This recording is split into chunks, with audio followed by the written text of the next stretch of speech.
Good morning. Good morning to one and all present here.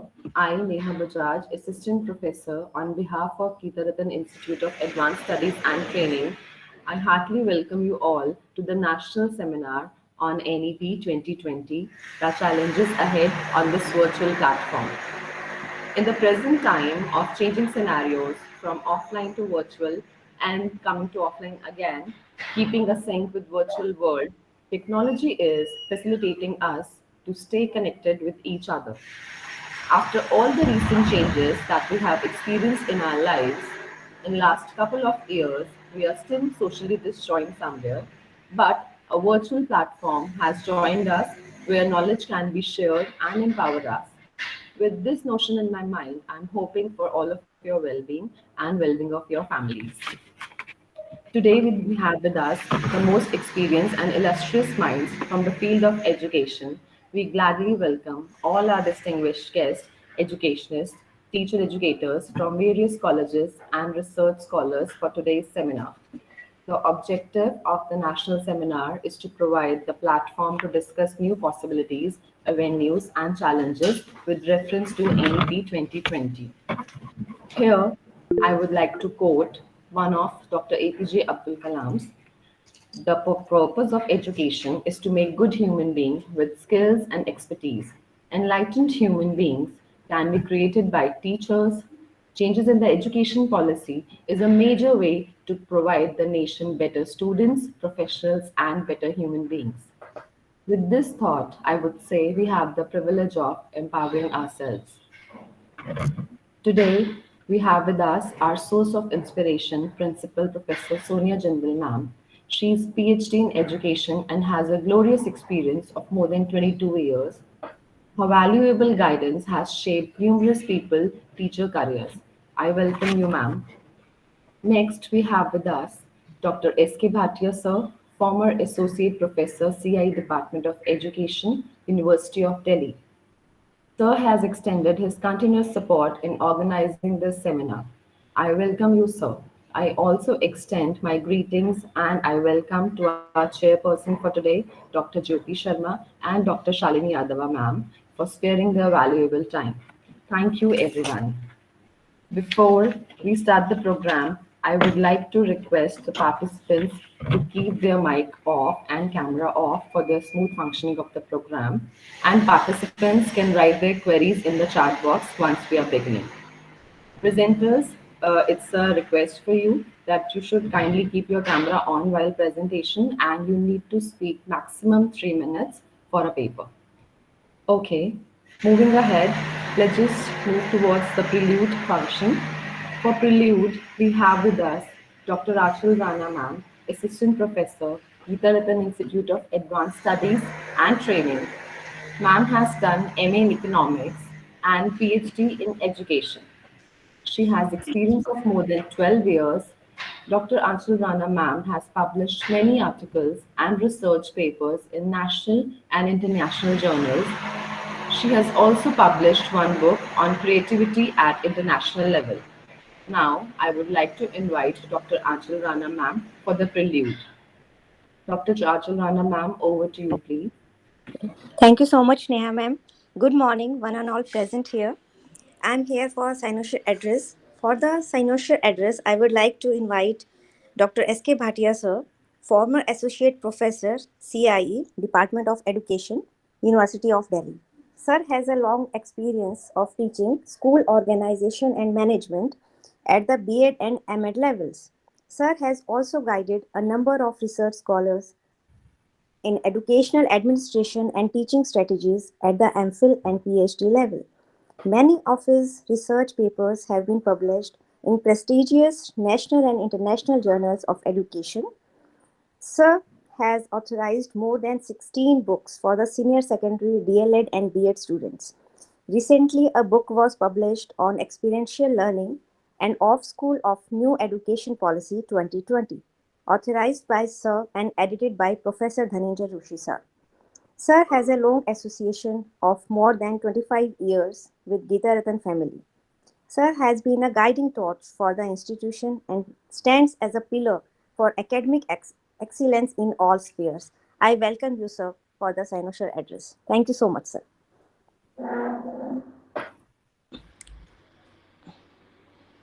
Shall I start now? Yes, sir. Okay. Thank you, Dr. Manchal. Thank you, sir. Thank you so much. Professor Jyoti Sharma, Professor Shalini Yadav, Professor Sonia Jindal, colleagues, and participating fraternities. First of all, I would like to thank Professor Sonia Jindal and her colleagues for this need-based topic. I think this is perhaps the greatest need to discuss on the challenges ahead. Because otherwise, you see, if such programs are not organized, if we do not give thinking to all these things, to the implementation issues, then problems may arise.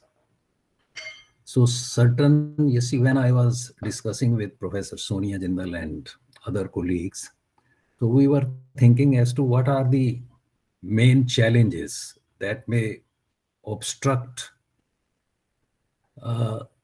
The most important that we thought of was the implementation of vocational education in the for the senior secondary for the 11th and 12th students. You will recall that long back when Kothari Commission in 1964 published its report. In that report also it was mentioned that 50% of the students studying in class 11th and 12th, they will be in the vocational stream. And I think that miserably failed, because even if we find as on today, only 2% of the students who are pursuing 11th and 12th, they are in the vocational stream, about 2%. Whereas long back it was thought that 50% of the students should be in the vocational stream. I think had there been the advocated percentage, that is 50% in the vocational stream, then the need of starts up would not have been there.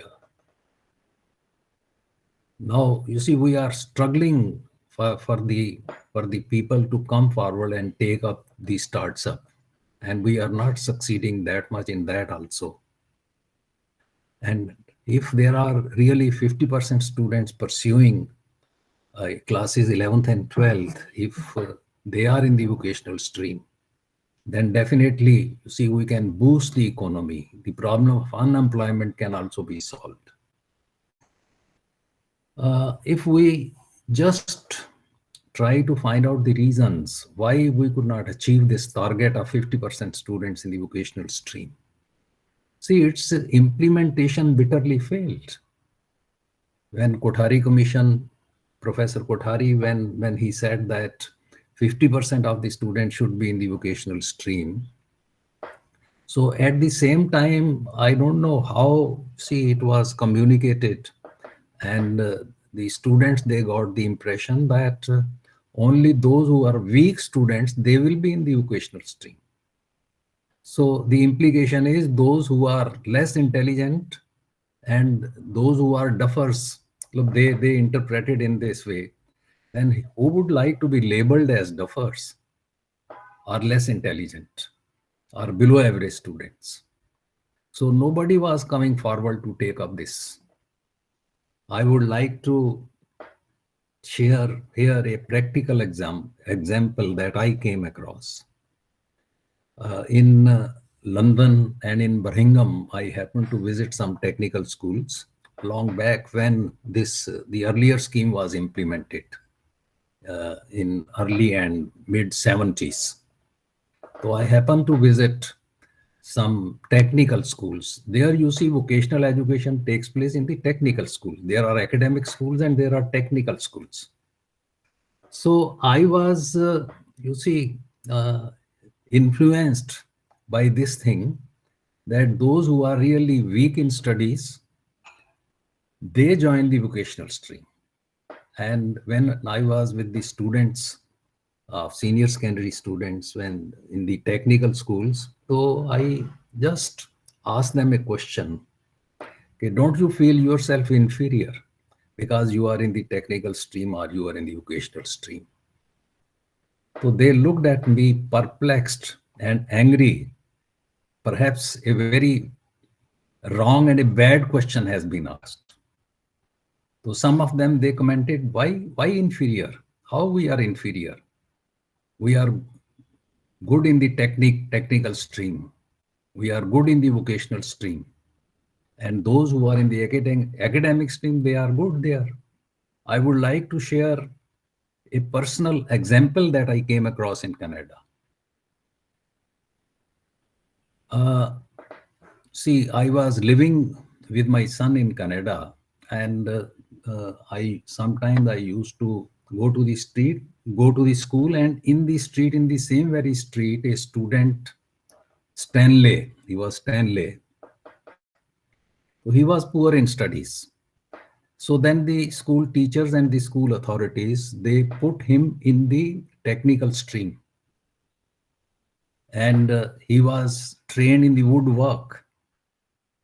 And another student who was really good in studies, so he continued in the academic stream, and ultimately after passing their 12th class examination, uh, the Stanley, who was not good in the academics, so he joined a technical institute, whereas the other student, he joined the Waterloo University, and after 4 years he turned out to be an engineer, software engineer, and today he is serving the Google, earning handsome salary.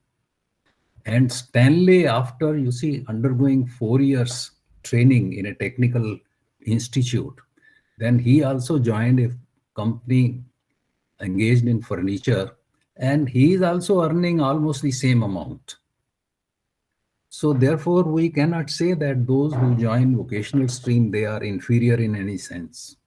So they are equally good, but they are good in the vocational stream, and the others, they are good in the academic stream. So now you see, this is the right time when an idea should be generated that those who are good in the technical stream in some vocation, so they should pursue the vocational course. So we should encourage the students to be there. From 2%, we have to raise this percentage to 50% in the vocational streams. And earlier, the recommendation of Professor Kothari Commission, that could not be materialized. There were other reasons also. The government said that they would be giving liberal grants to the schools for running the vocational courses. अब liberal grant का एक आपको example दूं तो you will be wonder struck कि ये liberal grant होती है. एक स्कूल आई नो, उन्होंने वोकेशनल स्ट्रीम को चूज किया एंड दे स्टार्टेड फोटोग्राफी. और फोटोग्राफी के लिए गवर्नमेंट की तरफ से liberal grant, how much was that amount, you will be surprise to know. Government said कि 500 रुपीज पर एनम. अब 500 रुपीज में उनको फोटोग्राफी के लिए रूम मिलेगा, उनको कैमरास मिलेंगे, उनको फिल्म मिलेंगी, और जो प्रोसीजरल रिक्वायरमेंट्स है वो स्ट्रक्चर वगैरह का, वो 500 rupees. So this is the amount of which was considered as liberal earlier in 1970s. तो ये स्कीम ने तो फेल होना ही था. Then there are no trained teachers.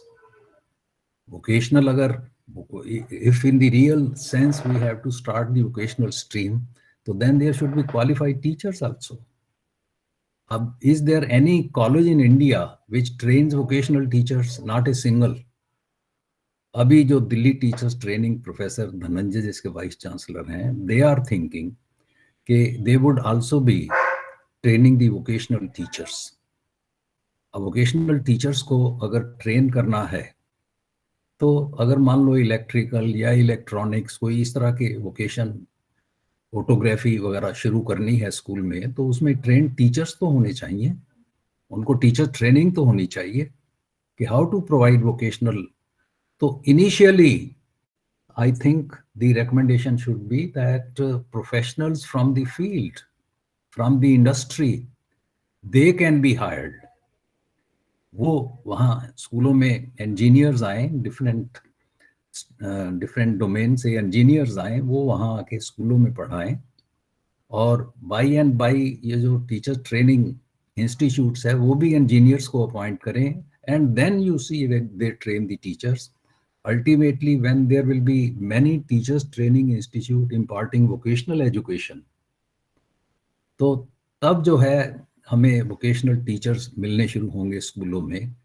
And if once this scheme succeeds, तो हमारी ये जो स्टार्टअप की प्रॉब्लम है ये ऑटोमेटिकली ये नहीं होगी. हमें स्कूलों से ही, वोकेशनल एजुकेशन से ही हमें प्रोफेशनल्स मिलने लगेंगे जो they will be taking their respective vocation in time to come. और ये अनएम्प्लॉयमेंट की प्रॉब्लम है ये भी सॉल्व होगी, और ट्रेन टीचर्स जो हमें नहीं मिलते हैं वो सारी प्रॉब्लम जो है वो सॉल्व होगी, और कंट्री की इकोनॉमी जो है ये बूस्ट करेगी. So therefore this is a real challenge कि वोकेशनल एजुकेशन को सक्सेसफुल बनाना है हमें. Another you see challenge is holistic learning. Policy में लिखा हुआ है कि होलिस्टिक लर्निंग, होलिस्टिक एजुकेशन हमें इम्पार्ट करनी है. And you see on the basis of my experience I can say, when I happen to discuss, when I happen to share with the teachers, school teachers, I can tell you more than 90% of the teachers, they are not well conversant with the concept of holistic education. वो holistic education को ये समझते हैं कि ये जो course contents होते हैं ये बच्चों को अगर अच्छी तरह से करवा दिया जाए तो होलिस्टिक लर्निंग हो जाएगी. No, this is not the concept of holistic learning. Holistic learning का कंसेप्ट तो ये है कि होम से जो डिजायरेबल लर्निंग बच्चों को करनी है from the home is just one component. Main component of course is the school. School वाले तो कोर्स कंटेंट्स के लिए रिस्पॉन्सिबल हैं, और होम फ्रंट के ऊपर, एनवायरनमेंट के फ्रंट के ऊपर, कम्युनिटी के फ्रंट के ऊपर, सोसाइटी से जो एजुकेशन लेनी है. तो then what is expected is when the national education policy 2020 says that holistic learning on the part of students, so that means ke they have to learn the desirable things at the home front, at the environment front, community front, society front, of course the course contents. तो इसके लिए national education policy ने ये भी कहा है कि जो कोर्स कंटेंट्स हैं वो बेयर मिनिमम कर दो, वो जो डिजायरेबल हैं उन्हीं के ऊपर कन्फाइन करो. अब जैसे फॉर एग्जांपल अरिथमेटिक में हम सिंपल इंटरेस्ट या कंपाउंड इंटरेस्ट बताते हैं, तो मैं ये सोचता हूं कि बेयर मिनिमम कम से कम स्टूडेंट्स को अगर when they are doing this topic, तो उनको how to calculate simple interest and how to calculate compound interest इसका पता होना चाहिए. हमारे मैथमेटिशियन प्रोफेसर ज्योति शर्मा बैठी हुई हैं. I don't know to what extent they will be agreeing with me, लेकिन वहाँ पे जो उनको इस तरह की प्रॉब्लम्स होती हैं, अच्छा अगर इंटरेस्ट ना दिया हुआ हो तो you have to find the interest, अगर टाइम नहीं दिया हुआ हो तो you have to find the years. मैं कहता हूँ प्रैक्टिकल लाइफ में ये चीज़ें कहाँ उनको फेस करनी होती हैं. तो they are concerned only with finding के इंटरेस्ट कितना मिलेगा मुझे, अगर सिंपल इंटरेस्ट है तो कितना मिलेगा, कंपाउंड इंटरेस्ट है तो कितना मिलेगा. तो इस तरह की जो फंडामेंटल बेसिक चीजें हैं वो हम कोर्स कंटेंट्स में रखें, and then we integrate the desirable learning that should be from the home, from the community environment, वो जो है वो हम इंटीग्रेट करें कोर्स कंटेंट्स के साथ. अगर इस तरह से करें तो आई थिंक के थोड़ा सा जो डिफरेंट सब्जेक्ट्स के कोर्स कंटेंट्स हैं वो भी खत्म हो जाएंगे, वो भी कम हो जाएंगे, मैनेजेबल हो जाएंगे, and then we can organise so many curricular activities When I say learning from home, from environment, community, from society, उसको अगर हम इंटीग्रेट करते हैं तो जो मेन सब्जेक्ट की चीज़ें हैं अगर हम उनको बेयर मिनिमम पे रखें और उसको इंटीग्रेट करें, तो I think we shall be able to produce persons with having holistic learning. Whole person, we have to prepare whole person. The person who has to, after finishing the school and college education, has to move in the society.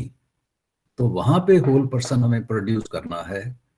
So instead of, you see, engaging them in so many other related problems, subjects की जो हैं वो हम bare minimum रखें, जितनी required है society में उतनी रखें.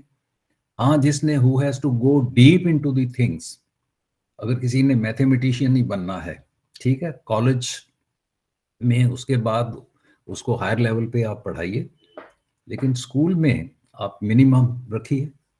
ऐसे ही होलिस्टिक लर्निंग को if it is to be put in the form of an equation, तो मैं इसको कहता हूं कि holistic learning is equal to course contents. Of course school वाले तो कोर्स कंटेंट्स बनाएंगे different subjects, plus meaningful learning from home, plus meaningful learning from environment, plus community, plus society.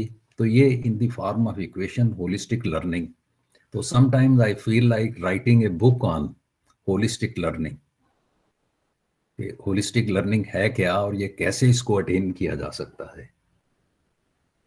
Another problem, another challenge that we have included in this program is literacy and numeracy. अब literacy और numeracy जो है minimum, कम से कम student should be able to read, write. Arithmetic में उनकी literacy होनी चाहिए, तो मिनिमम होनी चाहिए.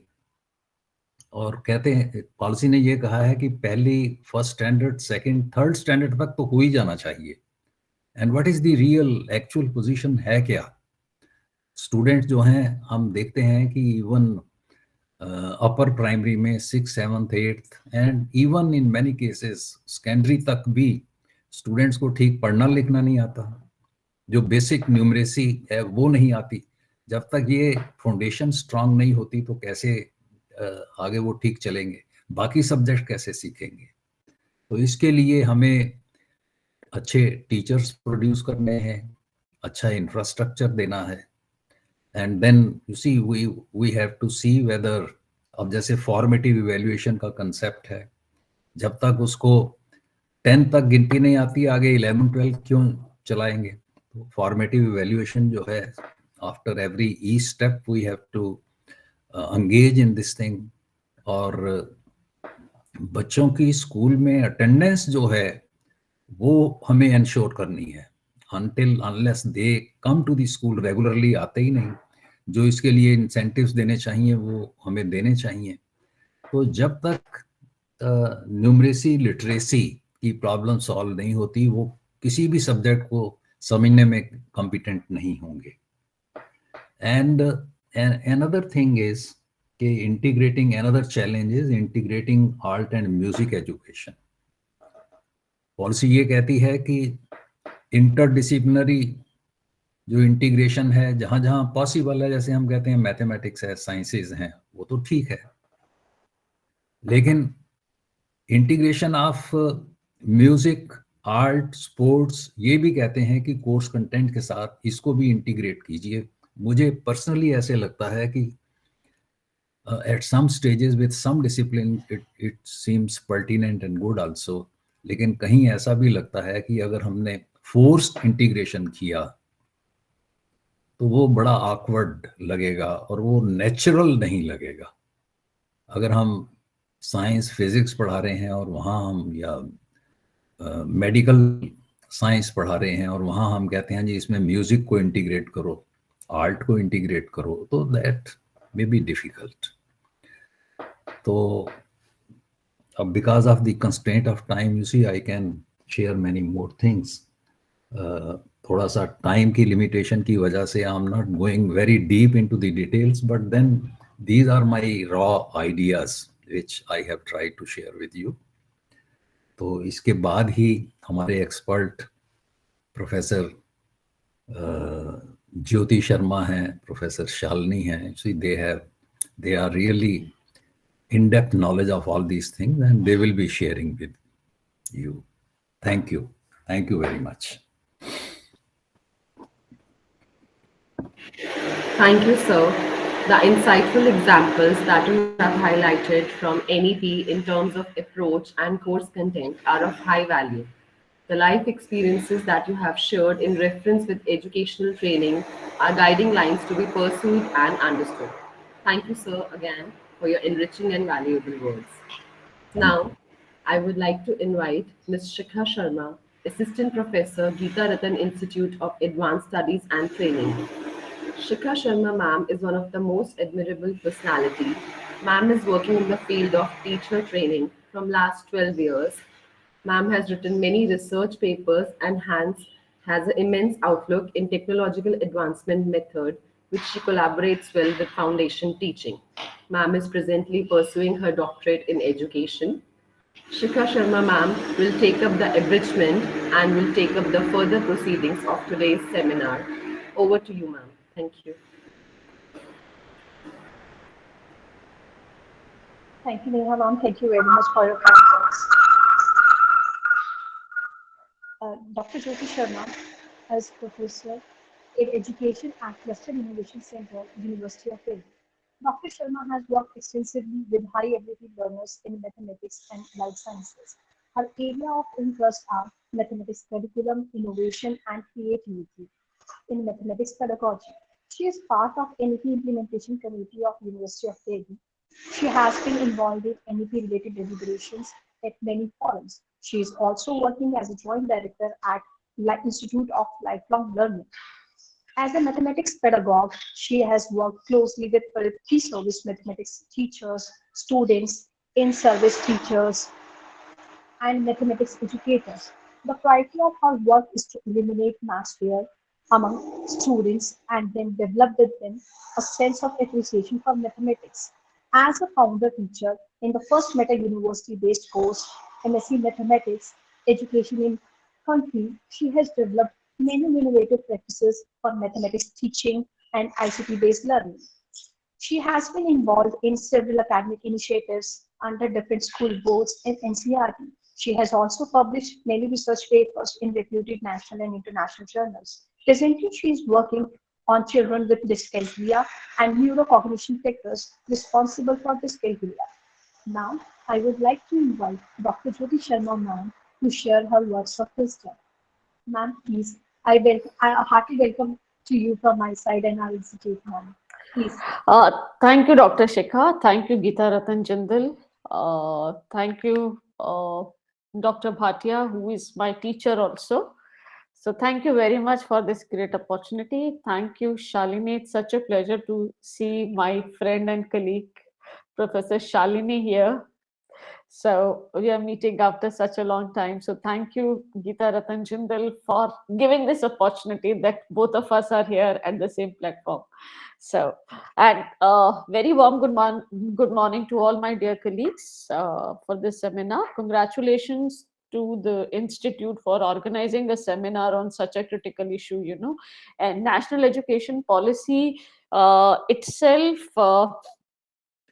Implementation of this policy is a challenge, so most of the time we are talking about larger issues, but rarely, because I've been attending and giving talks to many seminars related to policy implementation, but nowhere, probably vocational education is, this is the first time that any organization has taken up the issue of vocational education and its implementation within the school framework. So congratulations for organizing this seminar on such a critical issue.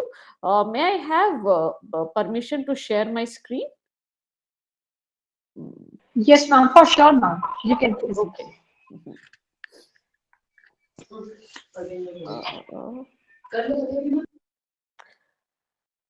Okay, so is it visible? Yes, ma'am. Fine. Okay. So, uh, are you able to see the screen? Hello. Sorry, ma'am. On my side, it's not visible. I'll just check. Okay. Okay. No, I'll. ma'am, it's not visible from here also. Okay. No problem. No problem. I'll go back again. Now I think this should work. Hmm.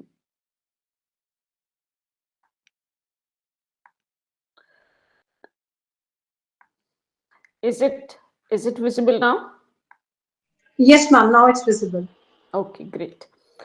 So, today I'll briefly talk about vocational education and holistic education in schools. So this is the topic given to me.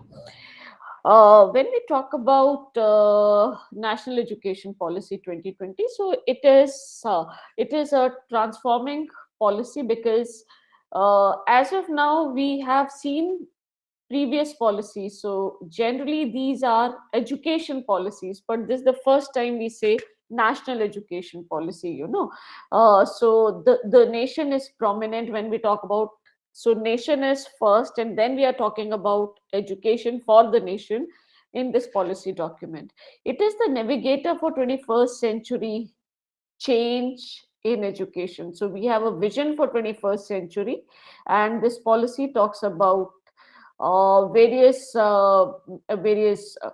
pointers where we need to work upon to make India a knowledge society and to be on the world map. So these are some of the key features of this policy. When we say education for the country, for India, so let us relook India at a glance. Important pointers which are important when we talk about education. So we are the second largest populated country in the world. We are the youngest nation. Youngest nation means, that means we have the largest population of young people who are in the workable age in terms of definition, in terms of economic definition. We are the largest democracy. This is important, because our education system is also governed by the constitutional and democratic values of the country. We have a vast landscape of diversity, which is an advantage, which is an opportunity, and which is a challenge also, how to integrate everything. And when I look at the challenges, so the only challenge I see is we have huge economical divide. I remember one of the statements in a grade 6 or 7 NCERT geography textbooks, which says human are the most natural resource of a country, most potential and natural resource of a country. So when we say we are the second population country, so the population should not be a disadvantage. It should be, if I go by this definition, this simple definition, so that means our population is our advantage, should be our advantage. But how we can convert this population for the advantage of the country, this is a challenge, because we are not able to convert this human potential as the most constructive, productive, innovative resource to channelize, to accelerate the social, economical, and knowledge growth of the country. Education is the vehicle which allows us to do so. So that's why this policy at this juncture is very important. And the success of the policy lies how effectively we are able to implement the policy. So with these pointers in background, let us go to another three important three important points, focal points, which policy highlights and which are relevant in terms of vocational education and holistic education. So there are many things policy talks about, but I am taking only these three because these are more relevant for vocational and holistic education. So the first, it talks about multidisciplinary education. Multidisciplinary education, not in higher education, but at school level, starting from the school level. Then it talks about vocational education and holistic education, so what is vocational education? So let us first focus on what is vocational education. So there is a traditional definition of vocational education, as Professor Bhatia talked about, that initially in traditional time or in older, uh, I should say, maybe the previous decades, uh, vocational education or vocational training. First of all, these two terms were used synonymously, and vocational training used to refer to lower level education and training for the population of skilled or semi-skilled workers in various trades, and it does not enhance their level with respect to general education.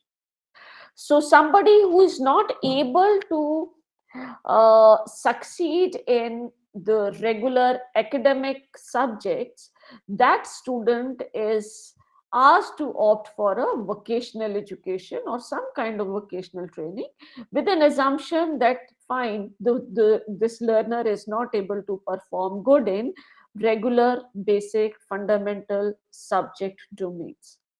But when we talk about broader definition of vocational education, then it talks about education and skill development at all levels from post primary to tertiary education, both through formal education programs and non formal education programs. It does talk about vocational education at +2 stage or higher secondary stage or senior secondary stage, aim to develop competencies which includes knowledge, skills and attitude required by a specific occupation or a group of occupations through diversified vocational courses, to prepare these students for the world of work, especially for self-employment.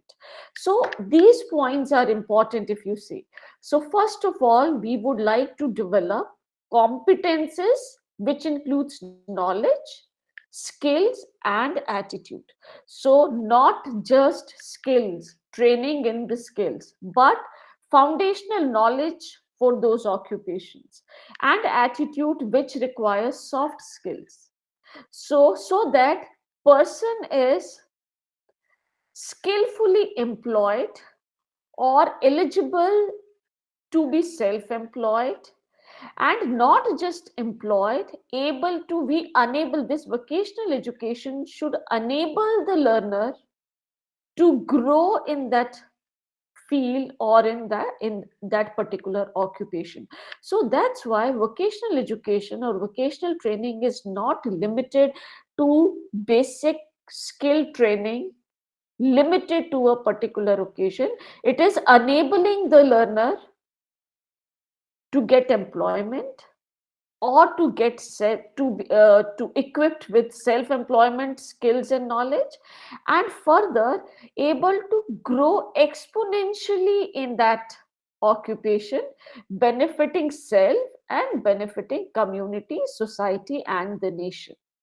So you could see that umbrella of vocational education is now extended not just semi-skilled or skilled labors, but enabled individuals, enabled Indians who are able to develop that, who are responsible for the growth of that occupation and who ultimately contribute to the economy, cultural, social value of the country.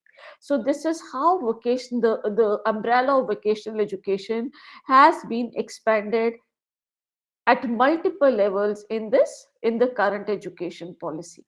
So Vocational education has some features, so these are some fundamental characteristics. So it has to be occupation oriented.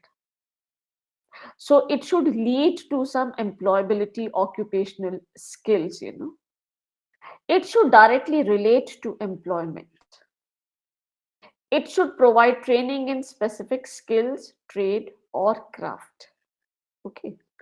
So when I talk about vocational education, so looking at these 3 points, now let us focus on how we further look at the challenges in vocational education, because we are talking about how we need to implement vocational education at school level. So if you look at the current education policy, the current education policy has highlighted vocational education as in skills like carpentry, electric work, metal work, gardening, pottery making, etc. It does talk about crafts, which are Indian crafts. All of us know that India has a large, vast landscape of unorganized sector, unorganized workforce, and sectors where Indian handicrafts are very popular in the world, but the workforce which is employed in this unorganized segment of handicrafts, they rarely have any recognition in terms of skills they have, and they do not have any economical advantage also. So most of the time you see these workers, they work in dingy workplaces where there are no norms followed. They most of the time they are harassed because they are not aware of the rules and policies and laws which support them, and most of the time their efforts, they do not get advocate the proper reward for the skills or for the talent they have. So they get they are exploited because they do not have that kind of information and knowledge where their skills can be properly utilized, and their skills can be properly rewarded. So here vocational education comes into place. So let us prepare our students from the school level to tap their talent and creativity, not just in academic sphere but in vocational sphere. So the National Education Policy 2020 very categorically highlighted that there will not be any distinction, difference between academic skill, academic subjects, and vocational subjects. So there'll not be any hierarchy that academic subjects are higher than vocational subjects. So they will be, all subjects will be considered at par, and all students in their middle grade, from grade 6 to 8, starting from grade 6 to grade 12, all students will have opportunity to learn some vocational skills which they can further enhance. So in grade 6 we are talking about practical based skills, where it is recommended that National Curriculum Framework in Skill Education 2020-21 will develop guidelines to have practical based vocational education in middle grade from grade 6 to grade 8. So it is recommended that there will be 10 days which will be bagless days. So there will be, kids will not bring any bags, and during these days students will go for internship in various local areas, where vocational specific local areas. So they can do internship with gardeners, they can go to local by nurseries and they can do internship in that nursery. They can, teachers can take them to a pottery making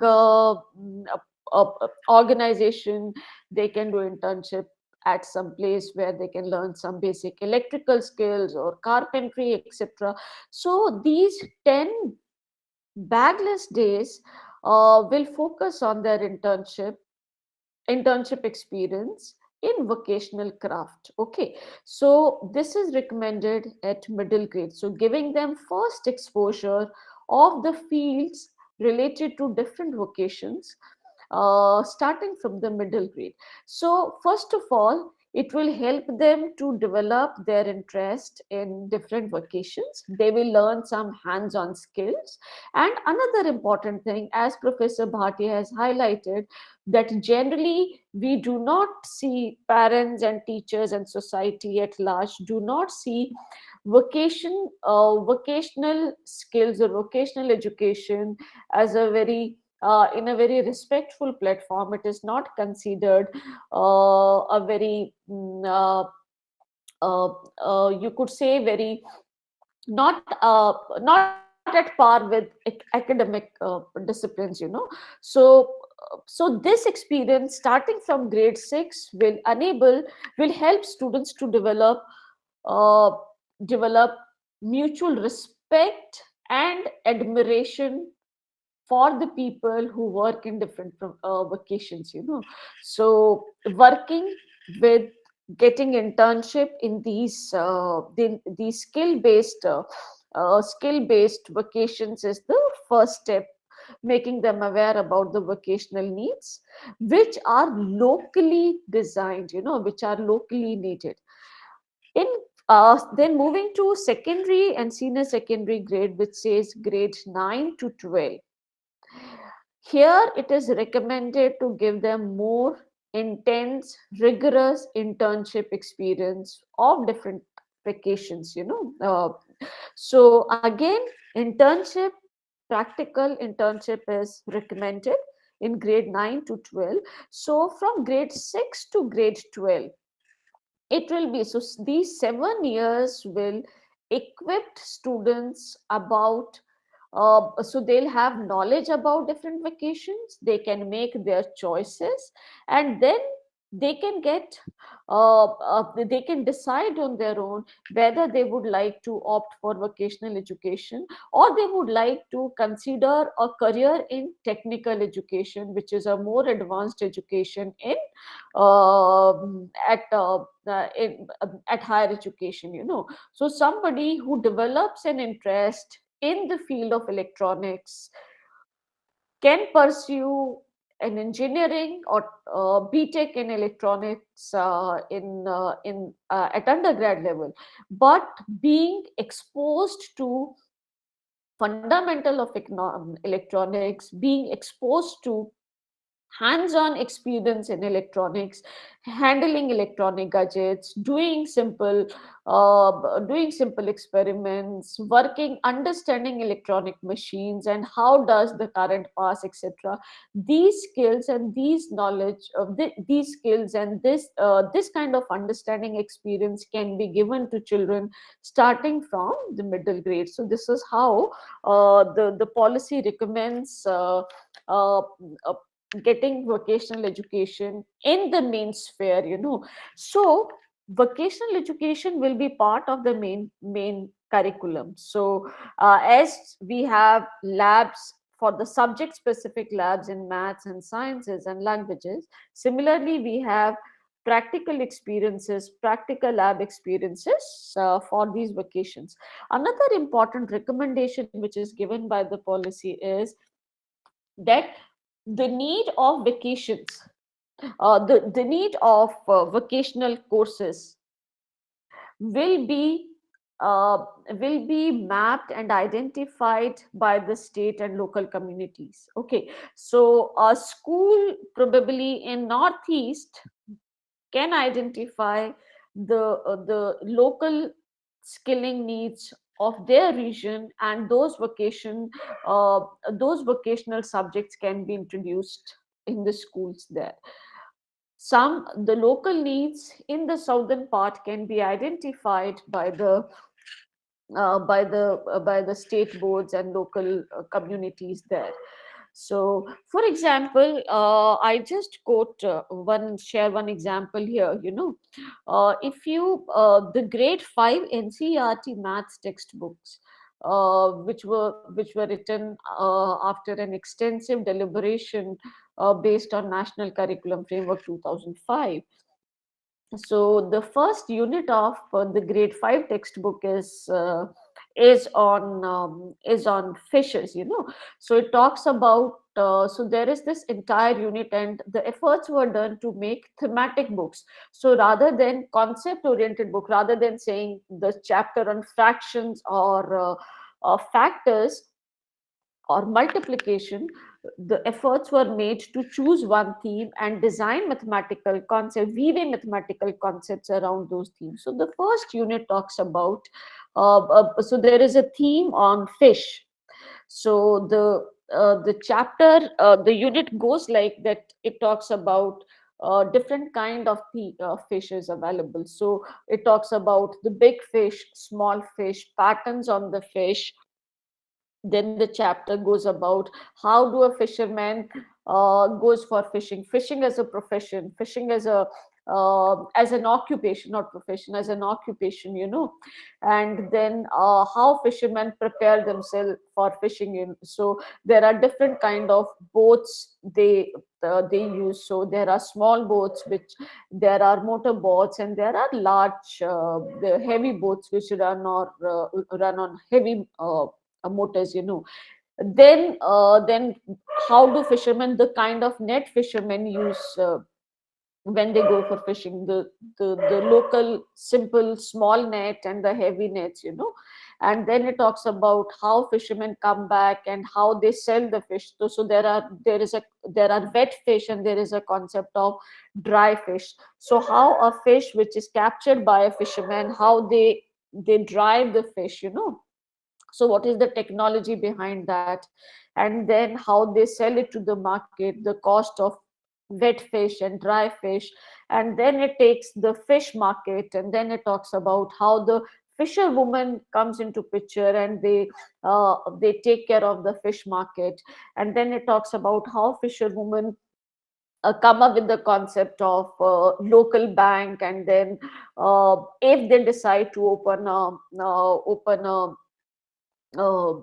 set up to dry fish locally, so then what should be the cost? Here comes the concept of loan, etc. So I'm just giving you a brief about this unit, so you people can go and see to it.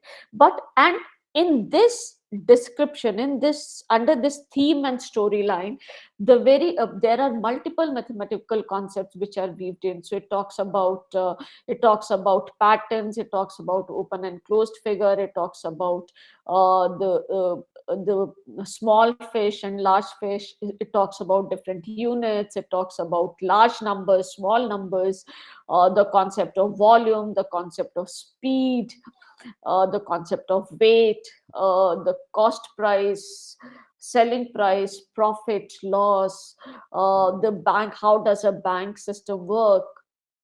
Okay, so all these mathematical concepts are weaved in. Now, when you teach this topic to the class, so what is pedagogy behind this?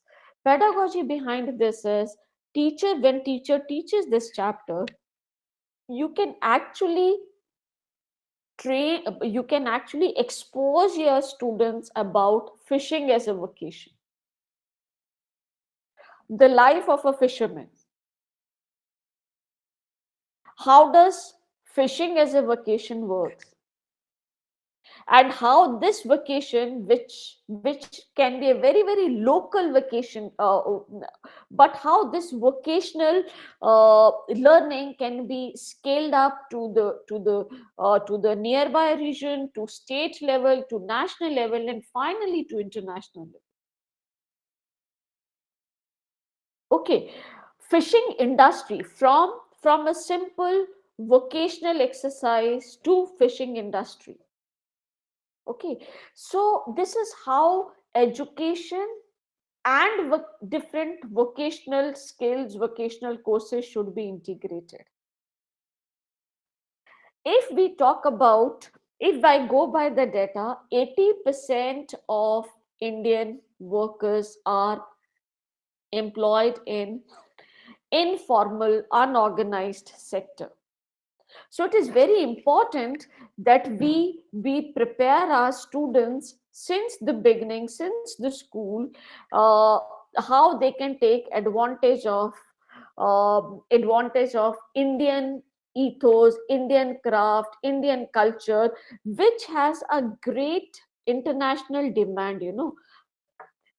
So how these vocations can get a respectable place in the system and in the education system, and then further it can be utilized. These They develop essential skills, they develop right knowledge set, and then further they can use it. They can expand these skills and knowledge to the maximum for the larger benefit, and taking these skills at a national and international scale. So this talks about vocational. Okay, I can actually share okay, now another important point. Yes, now vocational education, not just about vocation, that particular the vocational subject, but it is important to integrate those skills and knowledge with other 21st century skills, which are backbone to make them not just educated or skilled, but to enable. I'm emphasizing the word enable. When we say enable, so when we enable our students in particular vocational subject, we are making them skillful, we are making them knowledgeable, and we are giving them right attitude to scale it up. So they will able to apply, they will able to use, they will able to extend, they will able to enhance, and they will able to grow in that particular vocational field. So they will not remain a worker in that vocation. They can become self-employed, they can open up with a startup, they can scale it up to different levels. I'll just share one example with you. uh, okay, no, how many of you have heard Mitti Cool? I'll share. So this is an organization which is, if I have I think if I can video of this. So yeah, so you just see to this. Uh, this is an organized green innovation for the poor. How a man in Gujarat has used clay made out of certain materials to create a cheap freight, which he calls Mitti Cool. Anjali Istawal reports.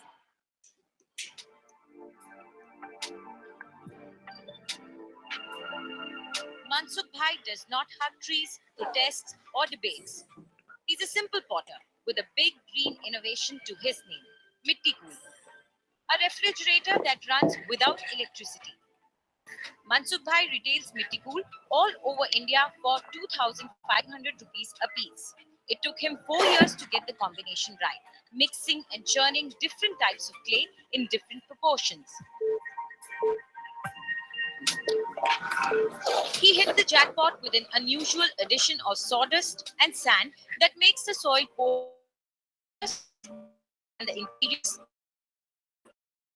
His inspiration came that the entire nation, the Gujarat earthquake of 2001. के अखबार वाले ने लिखा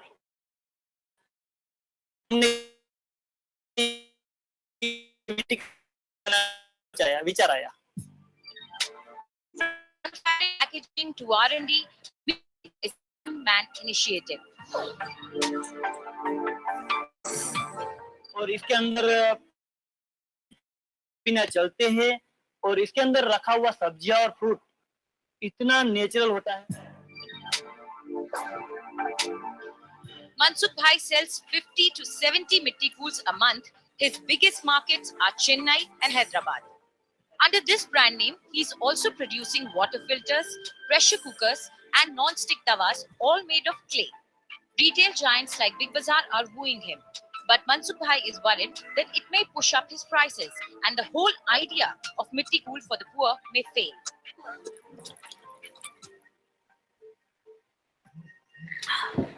A sip of cold water in this scorching summer of India is like a little piece of heaven itself. And this heaven has been made accessible for everyone. Okay, so just you have seen. So this is enabling.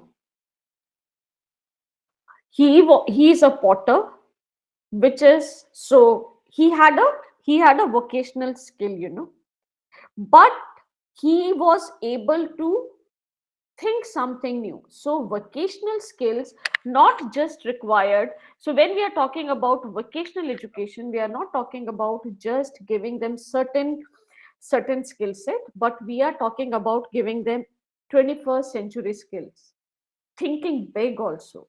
So innovation skills in innovation skills, soft skills of connecting ideas to reality, tapping the needs, identifying the needs, thinking about innovation, bringing entrepreneurship skills, and making your vocational skills levels. So not just meeting your demands, but expanding it to larger population. So you are not, so vocational education is not limited now with this broader framework. It is not limited to be employed, it is to be self-employed and generating employment for others. Okay, so another point is the holistic education, which we talk about.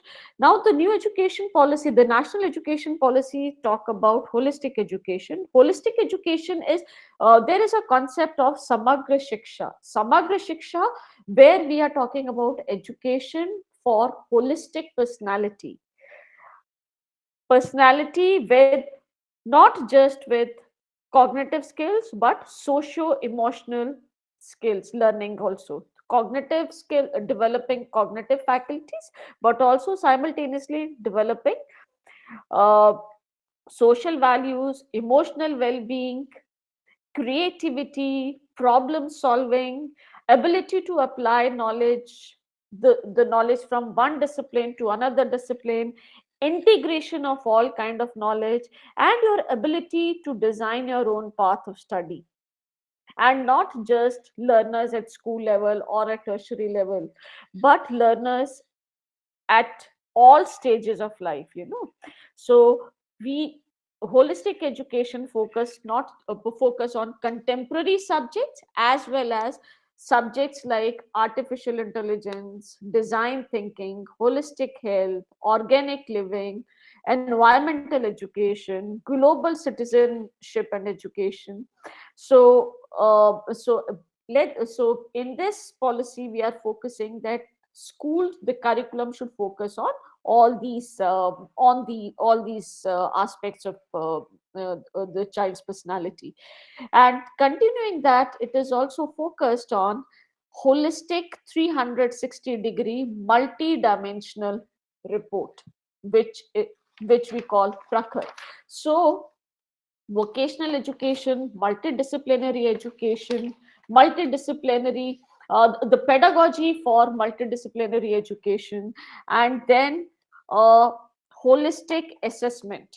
All these things are important focus on of the current national education policy. So when we see the role of teachers and teacher training institutes in implementation of the national education policy. So first of all, it is important that we trained our teachers to develop right kind of attitude towards vocational education.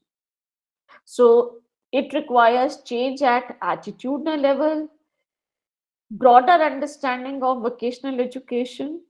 You need to identify the needs of your local surroundings as Professor Bhatia has highlighted, that we do not have trained teachers who can take up vocational education in schools. So it is also recommended and suggested that schools and institutes have option to identify eminent people who can give training in vocational areas, so it's important that institutes should identify the right kind of people who can give training to their teacher, the training to the pre-service teachers and in-service teachers. You can set up workshops in schools. Pottery workshop can be in school, metal workshops can be in school, where students learn to work with hands. So they learn hands-on skills, and they learn to respect labor and hard work. So needs are there, so we need to identify needs within our local surroundings. We need to identify expertise within our local surroundings. We need to develop right kind of attitude so that these skills can be enhanced and taken up to next level. And along with that, we need to develop 21st century skills, problem solving skills, artificial intelligence skills, digital thinking skills, sustainability skills, so that we are able to celebrate diversity, we are able to capitalize human resource, and we are able to successfully contribute in the economical and knowledge growth of the country. I think I have my time should end now. Am I right, Dr. Shikhar? Yes, ma'am. Thank you, ma'am. Yeah, because yes, I Yes, was yes, just thank keeping you. track of the time, because Yes, ma'am. this is such an extended area. So there are many points which can be touched, but yes, I think I've highlighted important points, and then we can take it up at next level. Thank you so much. Okay, okay, ma'am. Thank you very much, ma'am. Thank you very much, ma'am, for your words of insight and focal point our vocational education to inculcate specific skill, trade, or craft. Taking vocational education to the next level and making it to the mainstream of academic subjects is more important for us. And now I would like to take up the next session. We are going to start with our technical session one. For the technical session one, we have two sub themes. The first theme is challenges of setting up and streamlining vocational education in schools. And the second theme was challenges of fulfilling the dream of holistic learning. So I would request all the participants of technical session one, there are total 6 participants, presenters who are going to present in the technical session one, to limit their time to 3 minutes only. Please, it's my humble request due to time constraint. I would request all of you to limit your presentation to 3 minutes only. Now we would like to start with the first presenter. The first presenter is Dr. Anubhuti Helja and Ms. Jaya Gupta from Marketing Management Institute, New Delhi. Now I would like to invite them to present their paper. Yeah, Thank you, please. ma'am. Just a minute, ma'am. Sure, ma'am, no issue.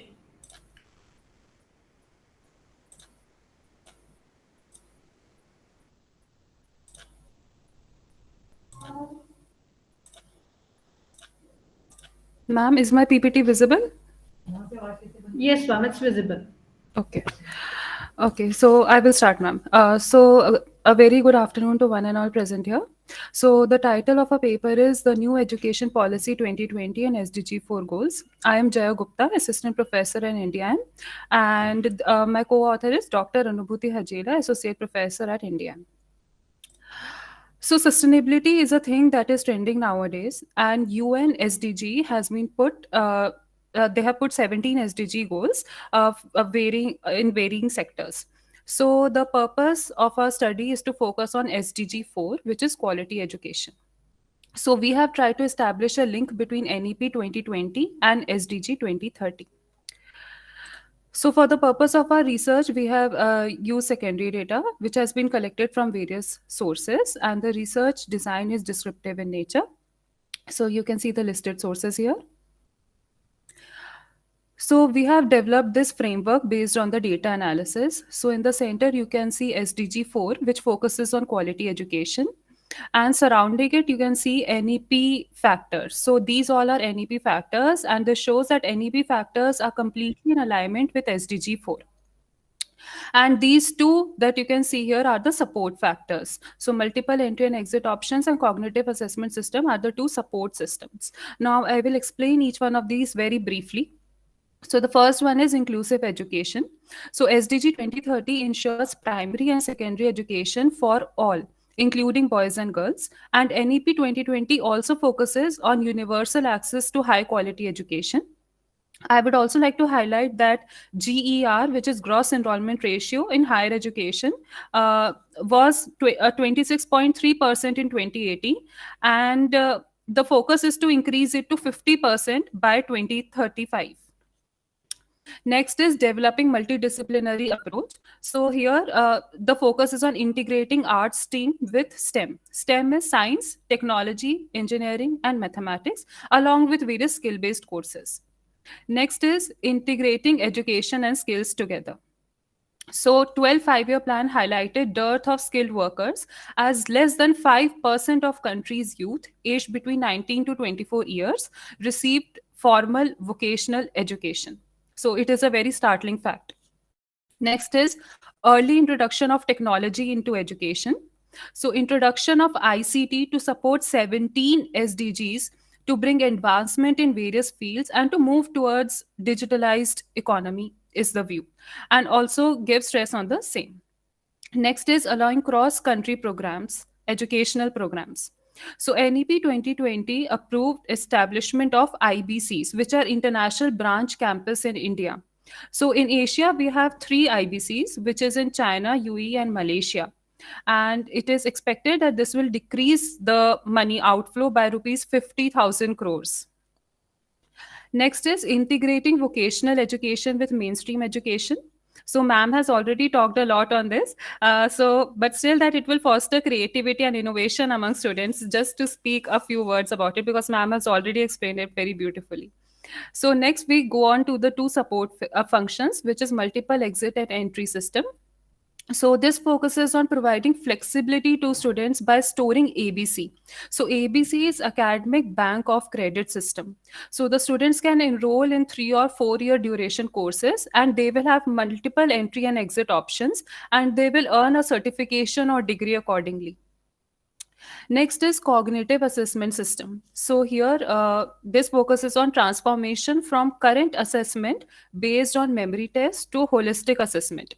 So here we have seen that there is introduction of credit system, CCE in many schools, and which is now also being talked about to introduce again, and common entrance test for universities. So here I conclude with my presentation. So it is very disheartening to see that even after 3 decades, NEP 2020 has been introduced. So after 3 decades, NEP 2020 has been introduced with focus on quality education. So the current education system is actually in a very dire state, and there is a need to reform and transform this education system. So as we can see from as we have seen from the framework above, that NEP 2020 goals are actually in alignment with SDG UN SDG 2030 goal of quality education. So that is it, ma'am. Thank you very much, ma'am. Thank you very much. Now we'll proceed for the second presentation of the today's technical session 1. It's Ms. Kalpana Rawat and Mr. Dinesh Rawat from Management Department, LSM, Government PG College, Uttarakhand. I would like to invite Kalpana Rawat and Mr. Dinesh Rawat, please.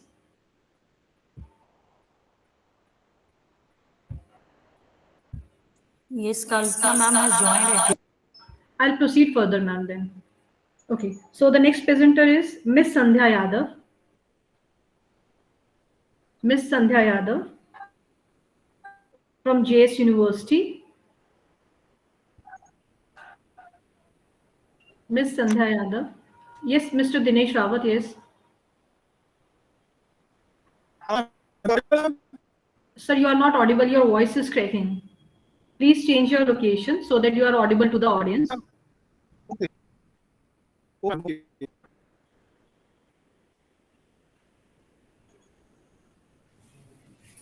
In the meanwhile, I would request all the participants to be at a proper place so that they can be easily connected. So can I request the next one? In the meantime, Mr. Dinesh Rawat will arrange the proper location and the connectivity where you'll find. Now I would like to request Ms. Priyanka Sharma Chopra from Delhi Teachers Training College, Najafgarh.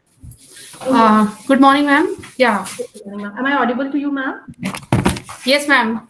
Okay, so now can you proceed with the presentation? Yes, ma'am. Yes, ma'am. Hi. Good morning, everyone. My name is Priyanka Sharma Chopra. I am from Delhi Teachers Training College, and I'm working there as an assistant professor in methodology of science and maths. And ma'am, today I will like to present on the topic of vocational education. So, can I present my PPT? Yes, ma'am. Most welcome, please. Yeah, ma'am. Thank you. Give me a moment. Is it visible, ma'am? Yes, ma'am. Ma'am, please keep the time limit in mind. Okay. So, yes, ma'am. Yes, ma'am. So, ma'am, I would like to present my sub theme is challenge of setting up and streamlining vocational education in Delhi in schools. So, I would proceed further. So, first of all, ma'am, I would tell you that what is the dream Good or morning, what ma'am. is. This is Dinesh. Ma'am, So Sorry. Dinesh, you can proceed after Ms. Priyanka's presentation, sir, please. Okay, please cooperate. Okay. So what is the vision of vocational education? What were the objectives or the visions which were had conceived in the mind?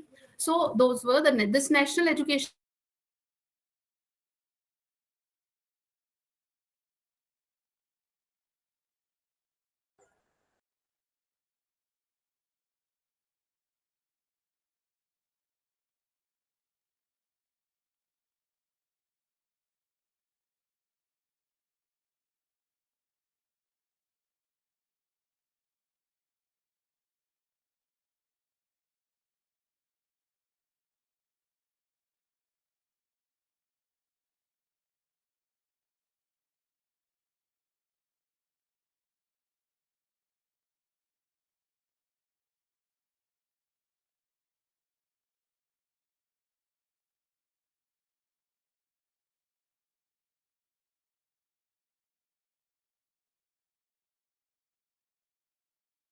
I think so. There is some kind of a technical issue at Priyanka's ma'am, and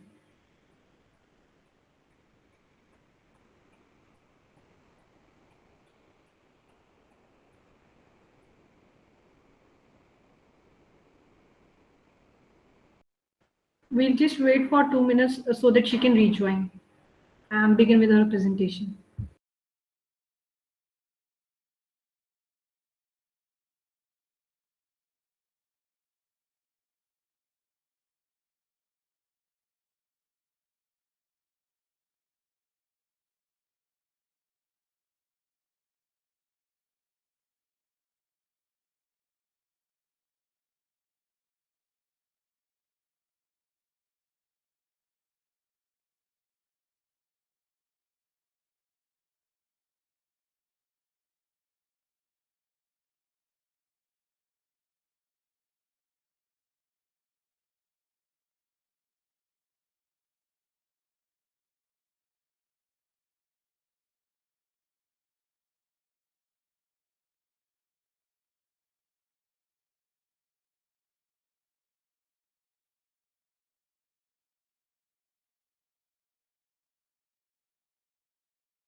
Yes, I think so. There's some kind of a technical issue. So can we proceed with Dinesh sir? Dinesh sir, can you present? Am I audible to you? yes, ma'am. Yes, ma'am. So I would be sharing my presentation now. Yeah, sure, sir. Most welcome. Please proceed.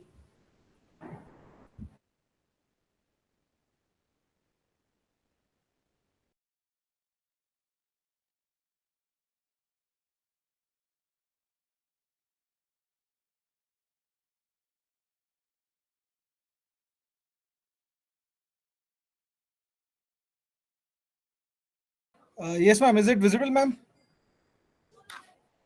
Yes, sir, it's visible. You can proceed, please. Okay, ma'am. Thank you. Thank you so much. So, good afternoon to all. Good afternoon to resource person, and good afternoon to all the faculties and participants. So, the topic is analyzing the development in higher education after NEP 2020. So, starting with the introduction, first, as you all know, and it has been discussed also, what are the vision of NEP 2020. So, just starting with the introduction, NEP 2020 outlines the vision of India's new education system, where students will get equipped with skills at each stage of learning, from preschool to higher education. NEP 2020 is likely to alter the education landscape of India and make education accessible to all sections of society.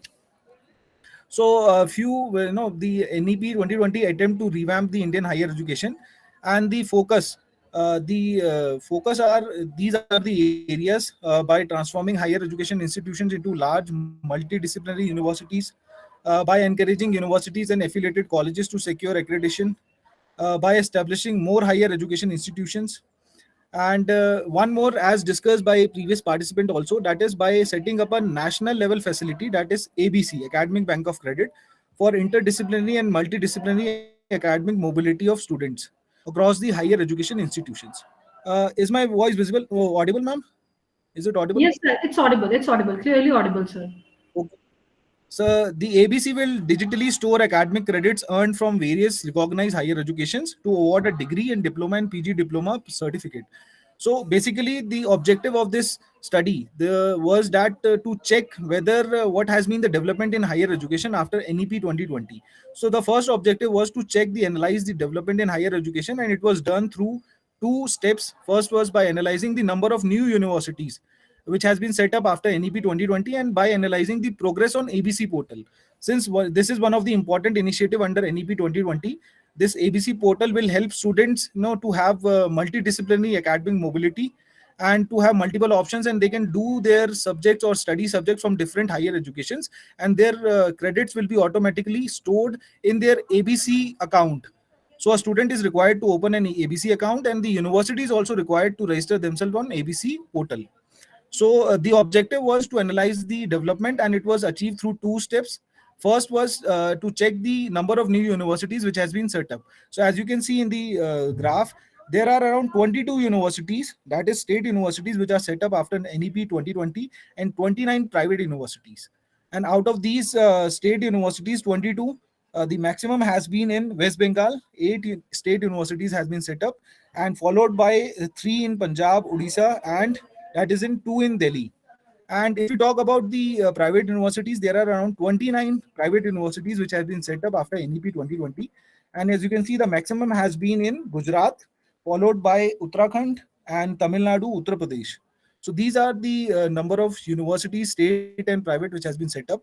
And so as we can see, if the findings we see, more than 50 universities have been formed after NEP 2020, out of which 22 are state and 29 are private universities, and 2 are deemed to be universities. And out of these 22 state universities, maximum are in West Bengal, and followed by Odisha and Punjab. And out of these private universities, maximum are in Gujarat, followed by Tamil Nadu, Uttar Pradesh, and Uttarakhand. So yes, we can see there has been a growth in number of universities, which is one of the vision of NEP 2020, to convert the colleges into multidisciplinary universities and to form new universities. And second, the objective was achieved through second step, that was analyzing the progress on ABC portal.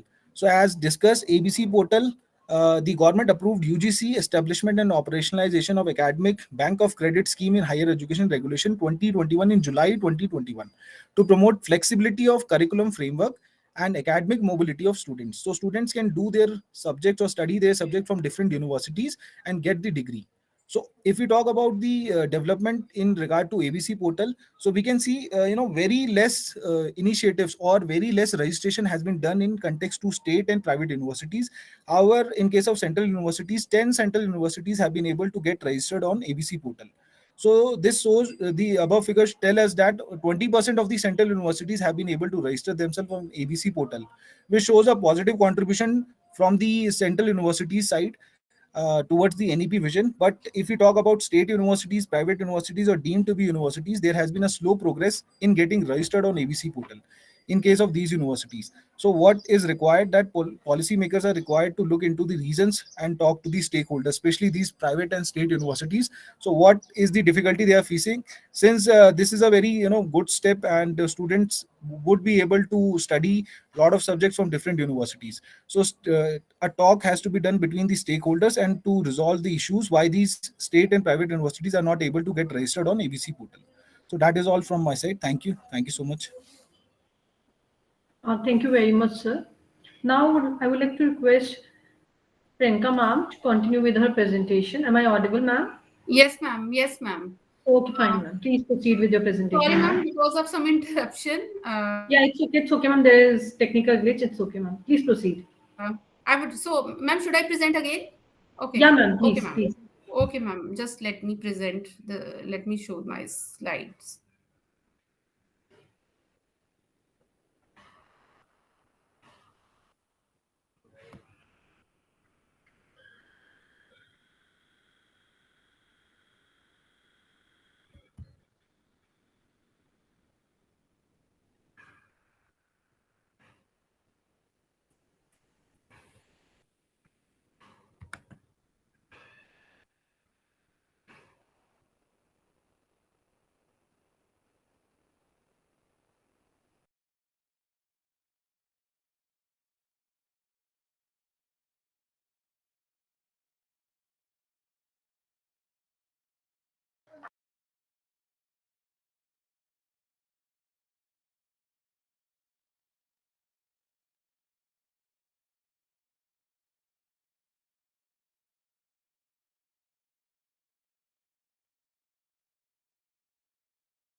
Ma'am, please unmute yourself. Yes, ma'am. Yes, ma'am. So, ma'am, is it audible? Is it visible? Is it visible, ma'am? Yes, ma'am. It's visible clearly. Please proceed with your presentation. So I'll just start. Yeah. So, ma'am, the sub theme is challenge of setting up and streamlining vocational education in schools. Now, we all know that India is a country which is second largest in terms of its population. And, ma'am, the diversity of India is remarkable. We have to be positive in this because, ma'am, diversity of India in terms of economy, in terms of culture, social setups, and its beliefs. So it makes India a very interesting country also. But on the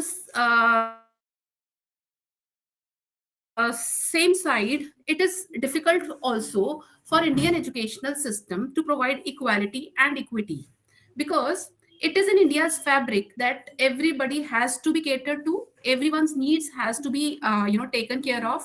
So for that, NEP 2020 has made some recommendations,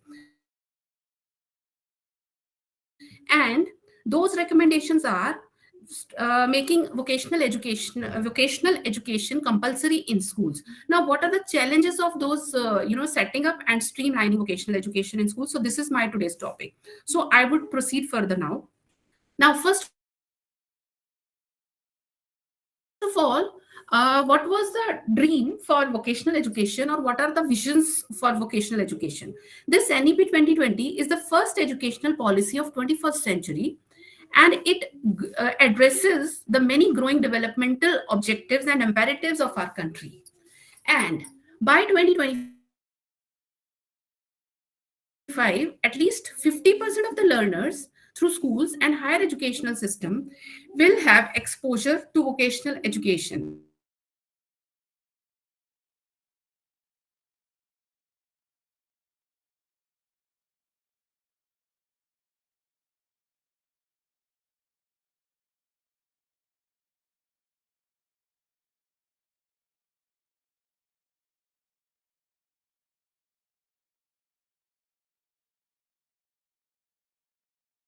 And those recommendations are I think so. There is again a technical issue at our end.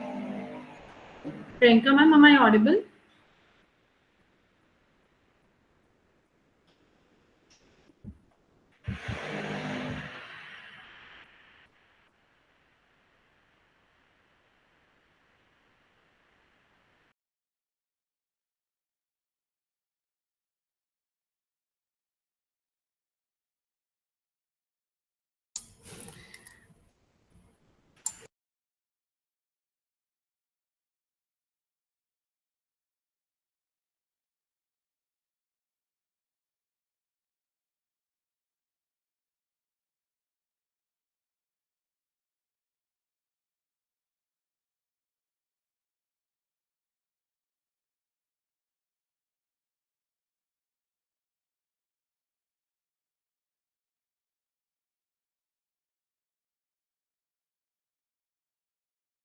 I think so. There is some kind of a technical glitch at her end, so I would proceed further.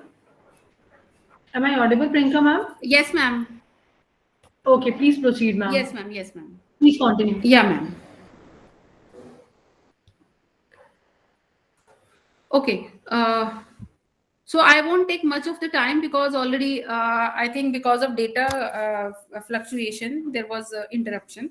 So I would like to tell you now that 12th five-year plan estimated that the age group of 19 to 24 years they have received less than 5% formal vocational education, whereas in countries like USA this number is 52%, and in Germany it is 75%, and in South Korea it is 96%.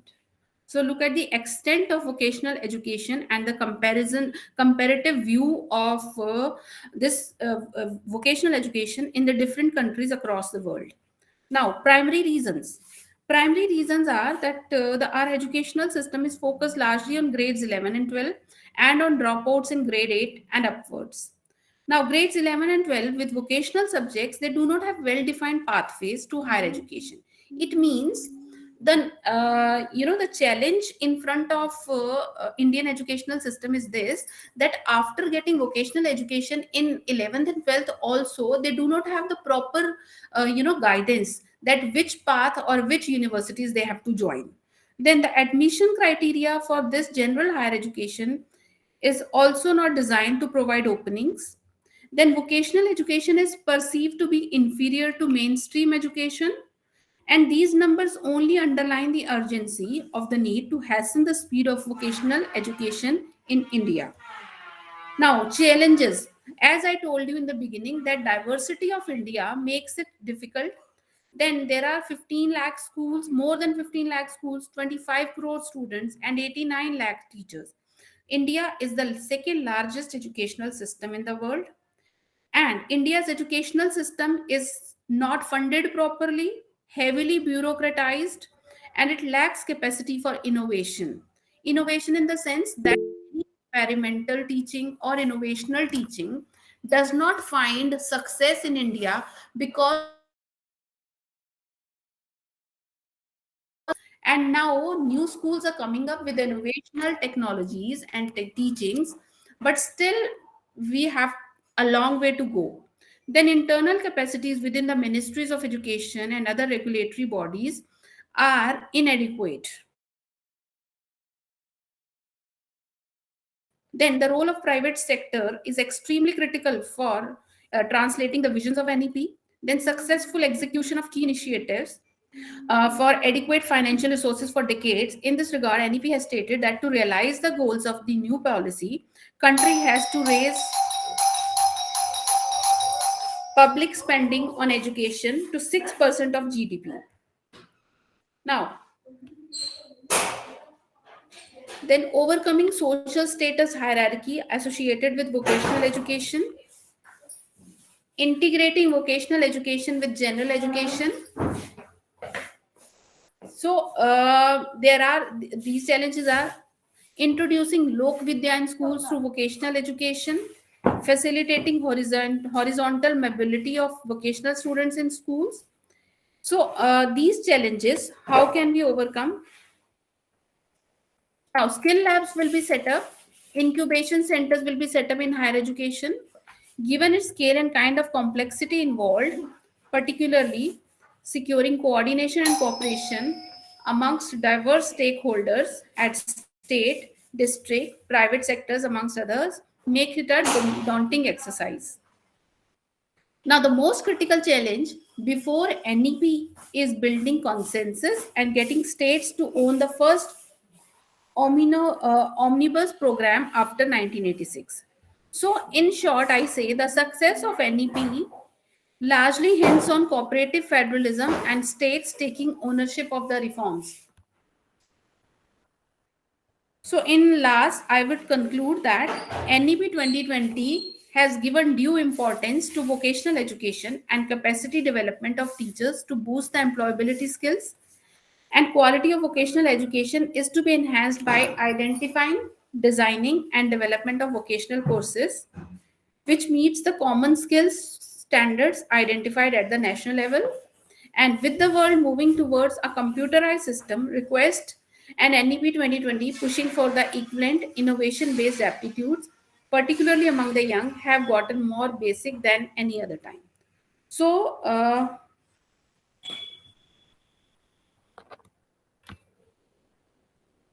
So, with this, I would like to conclude and will again emphasize upon the importance and significance of recognition of vocational education so that our attitude and mindset can be changed towards it, and our children find better employable skills, better employable status, and better opportunity after they complete their secondary education. Thank you so much, ma'am. Thank you so much, ma'am. Thank you, ma'am. Now we'll proceed with further presentation. Next presentation by Miss Sandhya Yadava, Giast University. Am I audible, Miss Sandhya Yadav?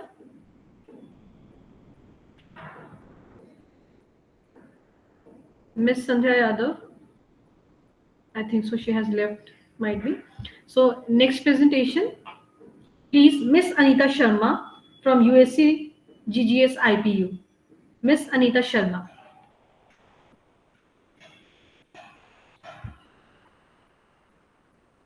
She is also not there. So the next presentation was by Miss Sakshi Chadda, USC GGS IPU. Miss Sakshi Chadda. Am I audible? Miss Sakshi Chadda. Sharma ma'am, Shikha Sharma ma'am, I think both of them are not present. So you continue with Sandhya ma'am. Ma'am, but Sandhya ma'am is not responding. Just now She she has joined. raised hand, Yeah, no? she has joined, but right now she is not responding. She is not there in the meeting. Miss Sandhya ma'am.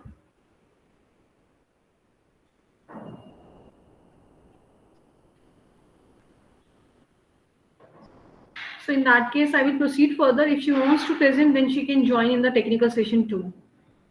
Because of the time constraint, we cannot keep it linger on.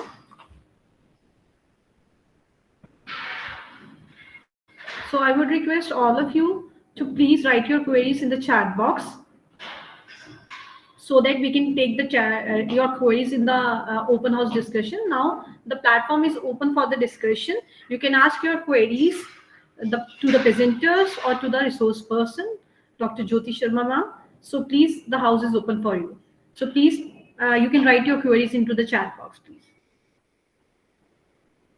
Or else you can raise your hand if you want to ask any question, and you can unmute yourself.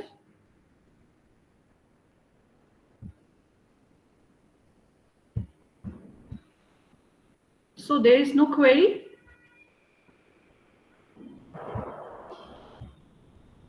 I'll just wait for another minute. I think so. There is some kind of a technical glitch. Jyoti Sharma ma'am has also left the meeting.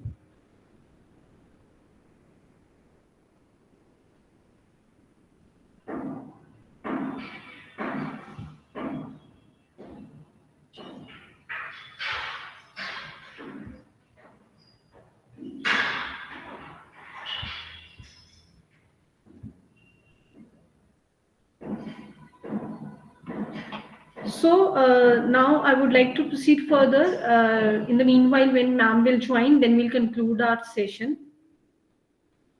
Right. So next we proceed for the technical session 2, which will be handed over to Dr. Shikha Ranjan ma'am. She is Associate Professor in Geeta Ratan Institute of Advanced Studies. She has an enriching experience of more than 18 years in the field of education, and she is a pedagogue of science, and she has published many research papers in national and international journals, and also presented in many national and international conferences. Her area of interest is pedagogy of science and teaching and learning, childhood and growing up, and school administration and management. Now, I would like to request Dr. Shikharanjan ma'am to proceed further with the abridgment and to proceed with the next technical session too. Yes, ma'am, please. Thank you so much, ma'am. Now we are heading towards the second technical session. For that, we have with us a very energetic, versatile, dynamic personality, our very own Dr. Shalini Yadava ma'am, Associate Professor, University School of Education, Guru Gobind Singh Indraprastha University, Dwarka, Delhi.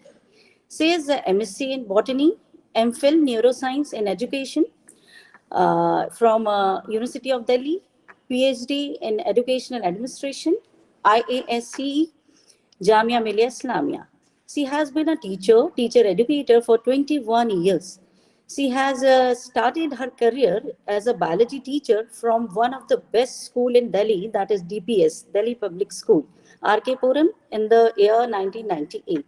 Her journey as a teacher educator started in the year 2000 at DPS Institute of Higher Education, B.ED College of Delhi Public School Society, affiliated to Guru Gobind Singh Indraprastha University, Delhi.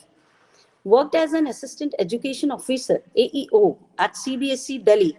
She worked in this organization in two capacities, that is AEO Regional Office Delhi and AEO Vocational Education and EduSat.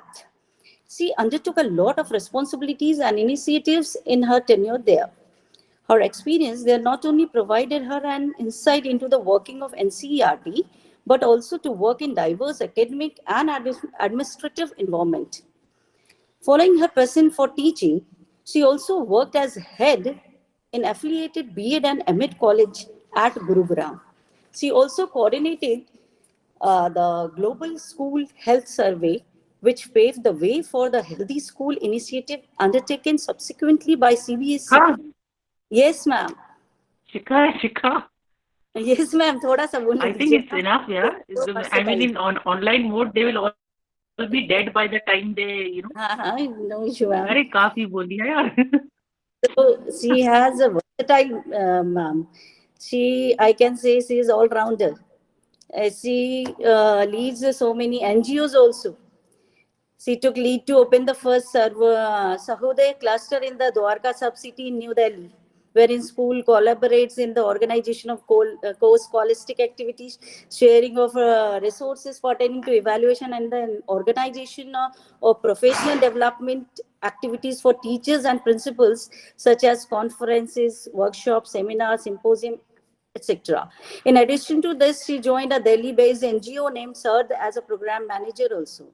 Next to this vibrant inning, she also joined SPM College, University of Delhi, to teach B.ED student. She has been an all-rounder throughout her academic career and has organized and participated in diverse literary and cultural activities, winning a number of accolades on the way. She was awarded the Salamat Ullah Gold Medal in the B.ED program of Jamia Millia Islamia. She has bagged the gold medal at the M.ED program also from CIE, University of Delhi. She was also awarded Junior Research Fellowship by University Grand Commission in 1999. She has co-authored 2 textbooks of science for classes 7th and 8th, and published a number of articles, concept paper, research paper, book reviews, and chapters in magazines, journals, and books also. Her research interests includes curriculum studies, philosophy of education, education of the marginalized group, life skills education, leadership and management of teacher education, multicultural education, and science education.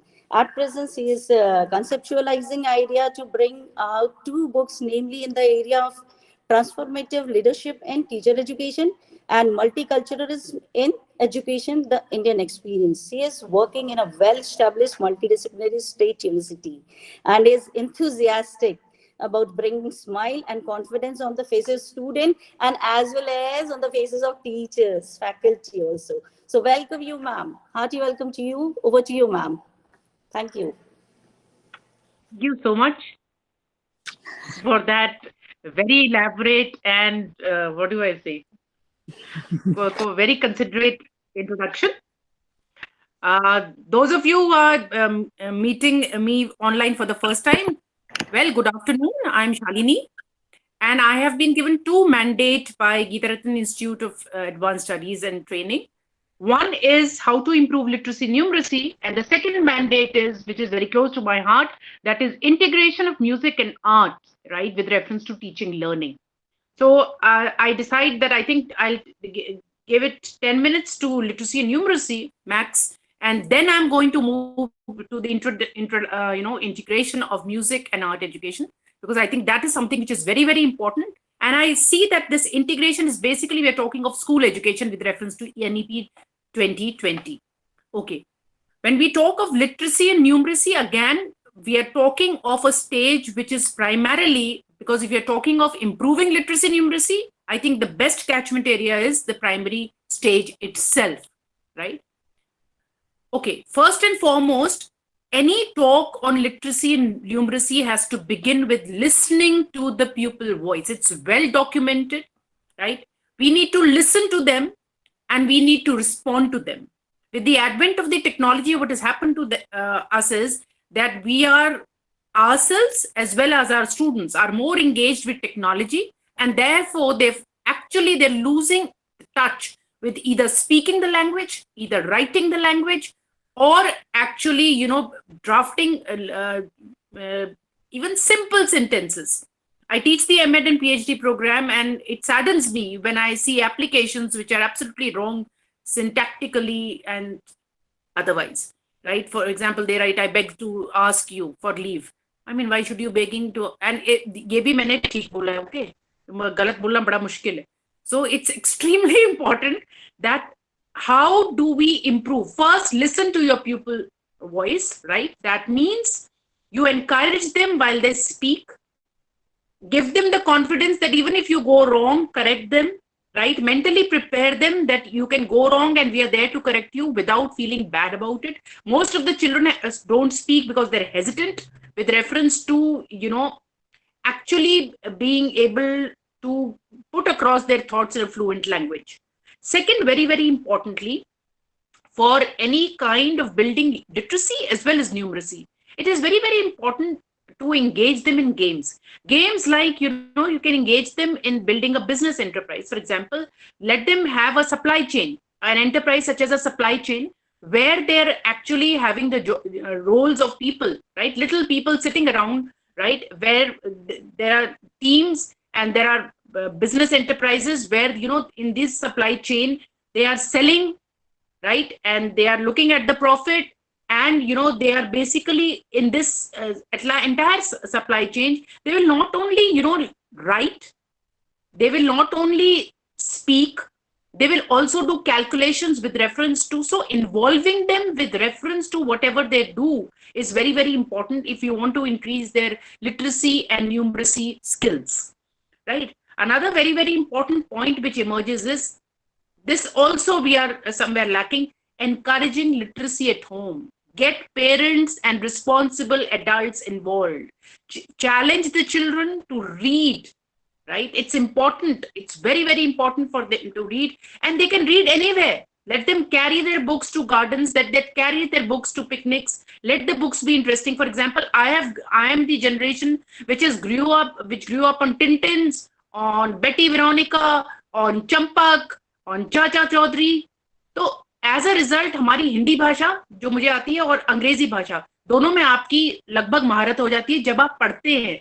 The whole problem is that we have stopped reading, right? We have become very good I'm sorry, we have become very good in copy paste, right? Usage of technology, but somewhere because we are not reading, if you don't read, it doesn't increase your vocabulary. And if you don't read, you are unable to speak with the kind of words which you can have at your beck and call to use when you're speaking, right? So one is to improve literacy, you need to write interesting books so that children read books which are related to their context, books which they find interesting, right?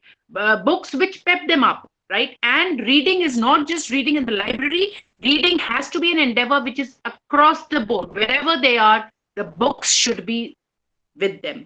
And it's also important for adults, be it parents, be it teachers, to read to the students.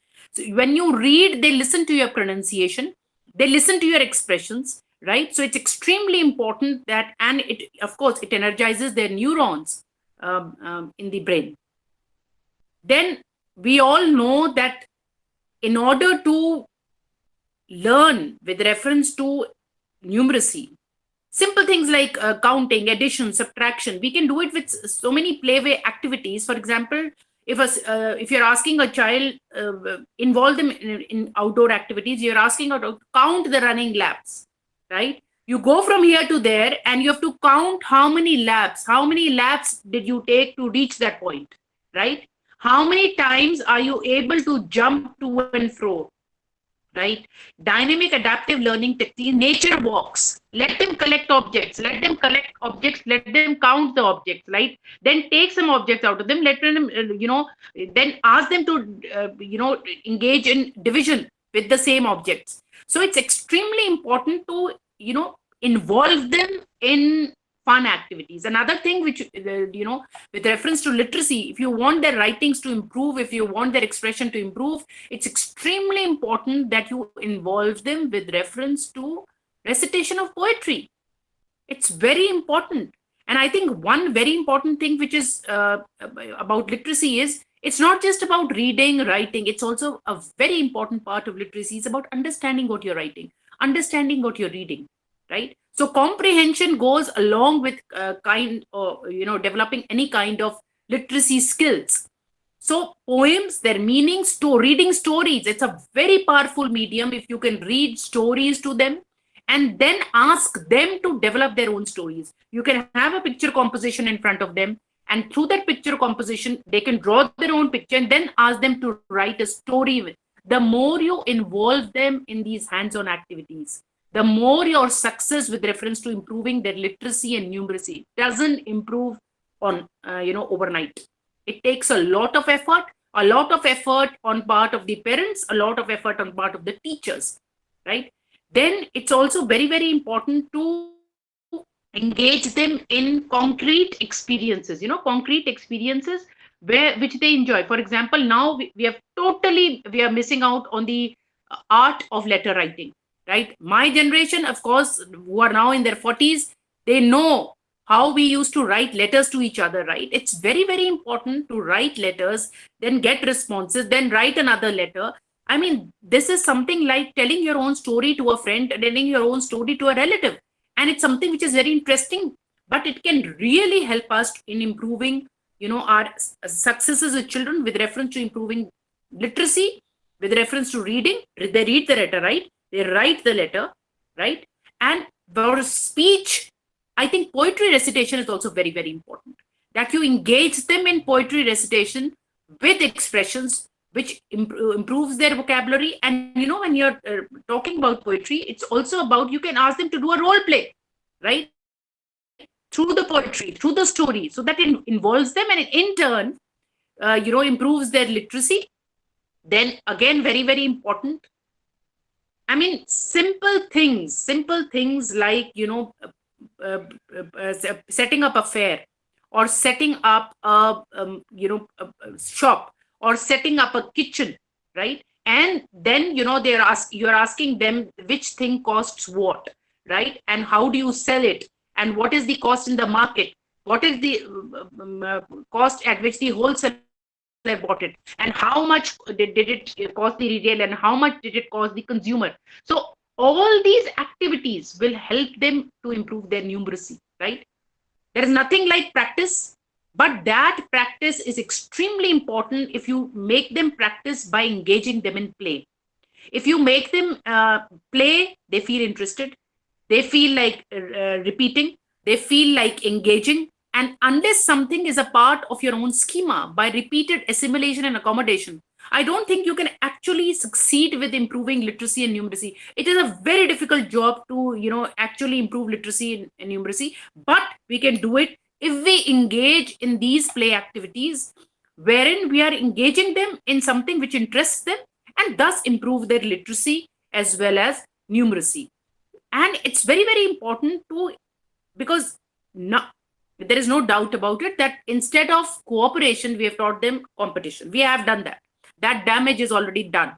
So it's better that if you've already done, I mean, just cash on that. If you say that, well, whosoever writes the best rhyme, whosoever writes the best poem, whosoever writes the best story, whosoever puts the best mimicry in place, whosoever, counts the coins first, right? Whosoever calculates the profit first. So if you introduce that element of competition also, right, then also, and again, you can also ask them to write raps. You can ask them to write, lyrics. You can ask them to write jingles. Now, this is all which children actually enjoy, and it will really help you to improve their literacy and meaning making, which is very, very important in literacy. And as professionals, it's very, very important to take risks, be confident, take the risk, right? And learn from others, learn from the researches which have been written. Whatever I'm, presenting before you, it is all documented research with reference to how to improve literacy and numeracy. So it's extremely, very, I would say, important to take stock of research and then apply that research. So you'll have to be brave, take the risks, and see how you are able to improve the literacy and numeracy of your students. If you have any questions on literacy and numeracy, you can ask me now, because then I'm going to move into art integration. Anyone?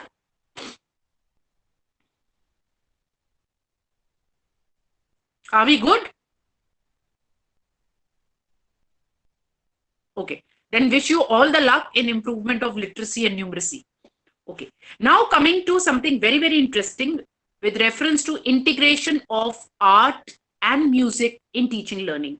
When I say teaching learning, I'm not talking of only teaching of art, or I'm talking of teaching of music. No, I'm talking of using music and using of different art forms in my teaching learning. That means I'm talking of music in all its form: classical, heavy metal, jazz, right? So on and so forth.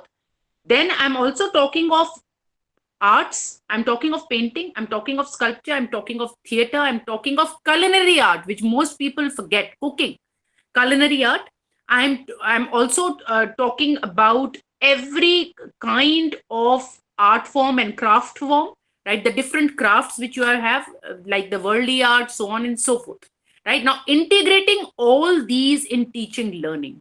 First of all, let me tell you that with reference to music, music is something which is well established by brain-based research that music increases your logical spatial reasoning. There is enough research which supports the use of Mozart, right? Sonata 63, 64 has been proven to increase your logico-spatial reasoning, right? So those of us who were told that, off the music when you study, well, it's all wrong. They got it wrong. Music actually energizes your neurons and help you to develop more capacity to learn what you're learning, right? Especially your logical as well as spatial reasoning. Okay, having said that, now how do you integrate music? For example, in literature, right? In literature, or in languages, it's relatively simple. For example, you can ask them, you can have musicals, right? For example, a musical on Rani Lakshmibai, right? A musical is a play with music, right? For example, आप उसके साथ साथ जो music जब आप अभिनय करते हैं तो उसके साथ साथ आप music use करते हो.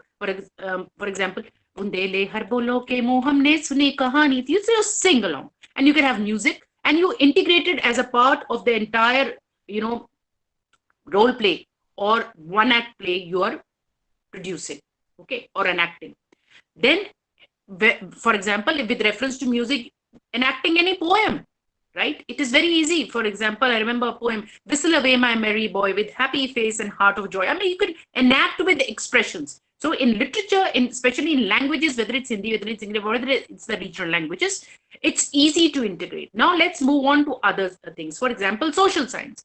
Social science, things like, Panchayati Raj padhana and Panchayati Raj को पंचायत की तरह इलेक्टेड रिप्रेजेंटेटिव्स की पूरी प्रक्रिया करना is very very important. So again role play with reference to what exactly it does it mean with reference to governance at grassroots level, and role plays, for example, even in science. Now let me come to the most disputable or debatable part. Why can't we use art or music in but of course with a disclaimer such that no misconceptions they should formulate in their minds, which is very very important. For example, you can ask them to do role plays by becoming xylem and phloem. Whatever I'm talking, I've already used it, right? One child becomes the xylem and the other child becomes the phloem, and they talk to each other with reference to their functions. But it's very very important to give them the disclaimer. Then in actual real life, xylem and phloem don't talk to each other. They should not feel that plants talk to each other and the vessels in the plants talk to each other. But this is a very good way through which they learn. And of course, there can be background music with it. For example, you have paramecium, you have amoeba, the unicellular organisms, right? You have amoeba, you have paramecium, you have Egelina. You can ask them to prepare models, right? Now, models is a part of a very important part which we already use, and you can again, with visualization, make them talk. Again, you can also use very, very importantly, animation, right? You can use animation, which is very importantly animation. Animation is also art. Please, it is digitization, of course. How do you make and how do you put music in it? But again, the disclaimer is they should not feel that amoeba and paramecium, they talk to each other. But it is a very interesting way, and students find it very interesting, and they don't forget the functions or the structure of these organisms, right? So in science also, you can very easily integrate, provided agriculture. I mean, instead of talking about agriculture, why not introduce them to different agricultural practices by the different festivals which you organize at the time of harvest in different states of India? Introduce them to the music which is plays. They will never forget. They will never forget which state of India produces what. They will never forget which state of India, celebrates which festival. I mean, this is interdisciplinary teaching, right? Integration in which it cuts across discipline boundaries, right? They will learn about festivals. They will learn about the different harvest seasons. They will learn about the different music, right? They will learn about the different festivals which are celebrated at the time of harvesting. So, I mean, it's such a fascinating way. And at the same time, you introduce them with reference to different tools which are used for agriculture. Show them the different tools. Take them to the fields. The problem is we talk of agriculture sitting in a classroom, which is again very problematic. Show them the seed drill, right? Show them the tractor. Show them the bullock cart. Show them the plowing, how it's done, right? So it's extremely important that you integrate it through that. Now let's come to something which most people believe that, well, you cannot ignore, but I don't think that's true. Let's talk of integration of arts and mathematics. Okay, for example, you all must be knowing, hopefully, worldly art, right? Worldly art, where you see, and you have triangles to show the body, right? This is one triangle, and then you have the other triangle, right? Through the worldly art, you can teach them about the concept of concentric circles. Yeah. You can teach them the concept of congruence, right? You can teach them the concept of angles. And how interesting will it be, Let them measure the different angles between the different, concentric circles in the worldly art, right? Again, a very, very interesting mechanism of integrating, art with reference to the teaching of mathematics. Then you can also ask them, to draw different kinds of figures. Let them draw whatever they want to draw. And then you can ask them to measure the angles, right? Wherever, two lines meet, let them find where the two lines are meeting and let them measure the angles. So integration of arts in mathematics can also be done very productively, provided we know how to use humans or animal figures, right? So on and so forth. It can be, for example, in case of worldly art, there are so many triangles. Let them, you can introduce them the entire, so many triangles of equal sizes. You can introduce them the concept of equilateral triangles through the worldly art. I mean, this is something which can be very interesting, right? For example, when you talk of triangular shapes or when you talk of circular shapes, any shapes which they look around, it's very, very important that they look around what is there in their habitat, and according to that they can actually you can engage them with reference to teaching.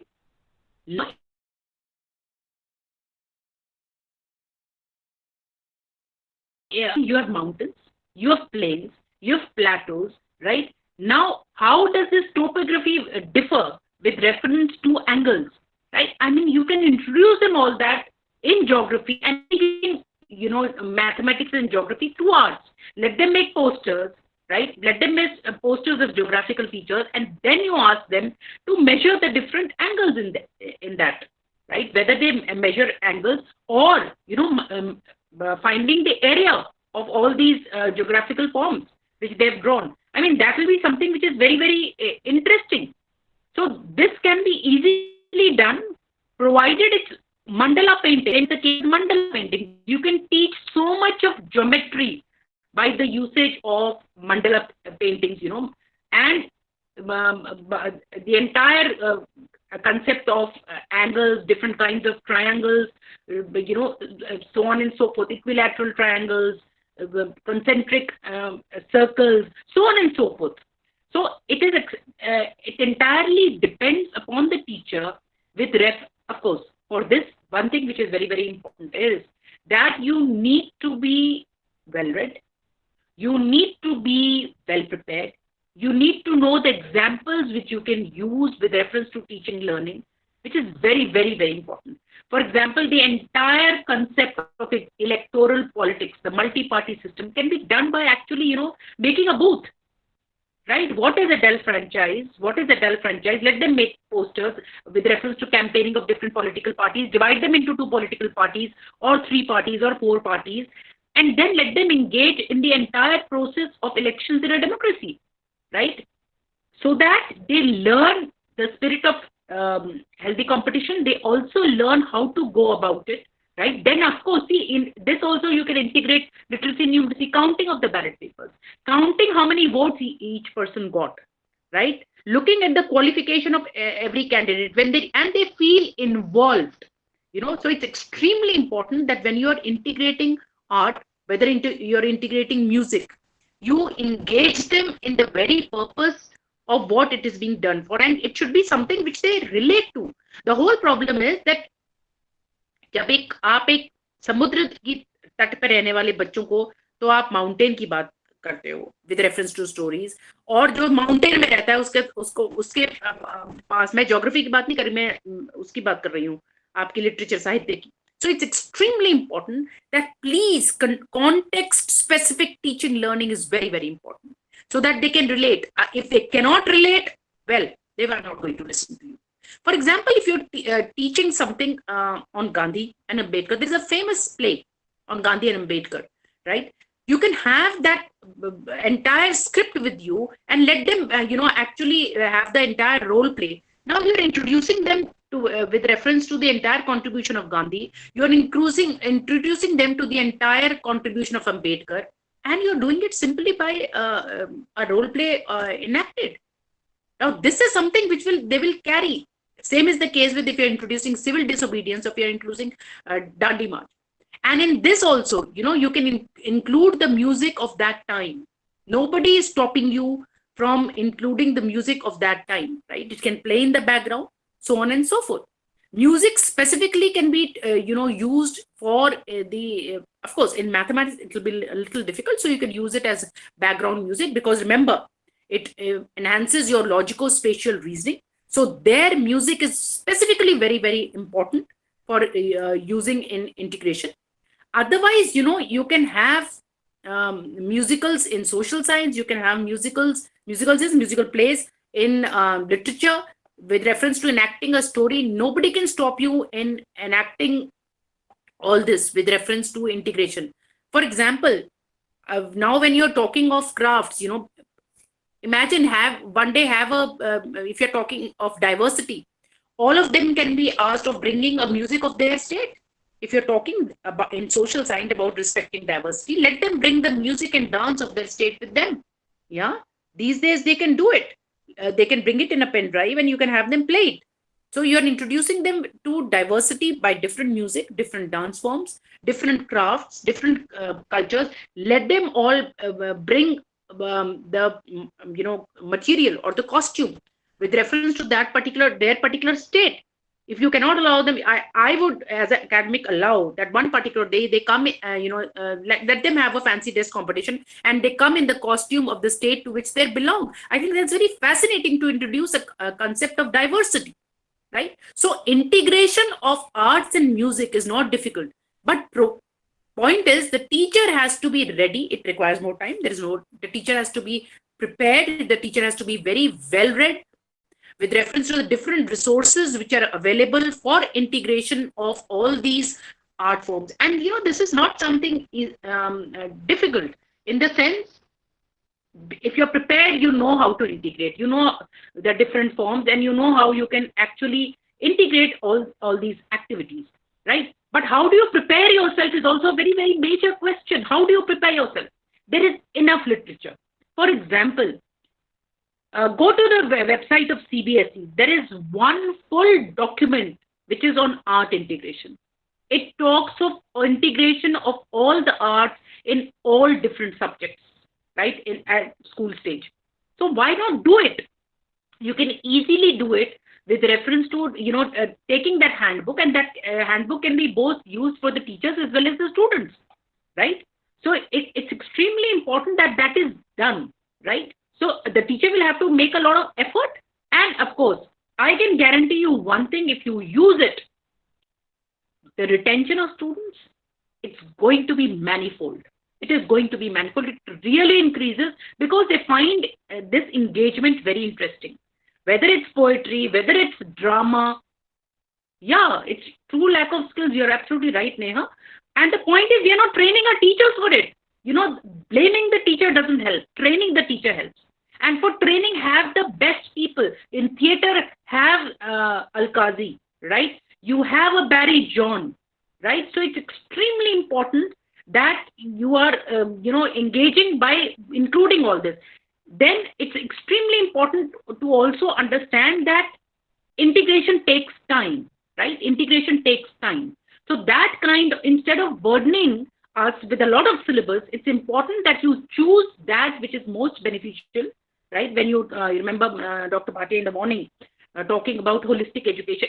Holistic education has become a rhetoric, it's just become a rhetoric. जैसे जुमला होता है हर व्यक्ति all round development in mind, body, spirit. What is mind, body, spirit? The point is, are you igniting the mind? Are you actually touching their heart? Are you actually touching all the three domains: knowledge, feeling, as well as skills, right? And for that integration, I think it's extremely important. Exactly. It is excellent. I'm telling you, as a biologist, I've used, they're talking to each other. One student is a xylem and the other is a phloem, and they're talking, and I have to tell them, well, we are doing this role play, but in actuality, they don't talk to each other. So that's also very important that they don't develop any misconceptions regarding this, but they will never forget what is the function of amoeba. They will never forget what are the organelles contained in amoeba, because when you have this amoeba as a model in front of them, a child becoming a model, a role play, and this amoeba is talking to the paramecium, and both of them are discussing, oh my God, amoeba, you're able to change your shape. That's what I used to do, taking out different voices. Oh, amoeba, you're able to change your shape, and I cannot, but I have cilia. Doing such things where people are actually engaged in the very nature of what you're doing is something which is, it is very fascinating for students, and it is a takeaway. It doesn't make learning dull, drab, monotonous. So learning has to be something which is joyful, right? Joyful and latent in spirit. आपकी कक्षा में अगर बच्चे को मजा नहीं आ रहा तो वो कक्षा किस बात की? So it's very, very important. Integrate art, integrate music, right? So that, it all becomes a very joyful learning experience.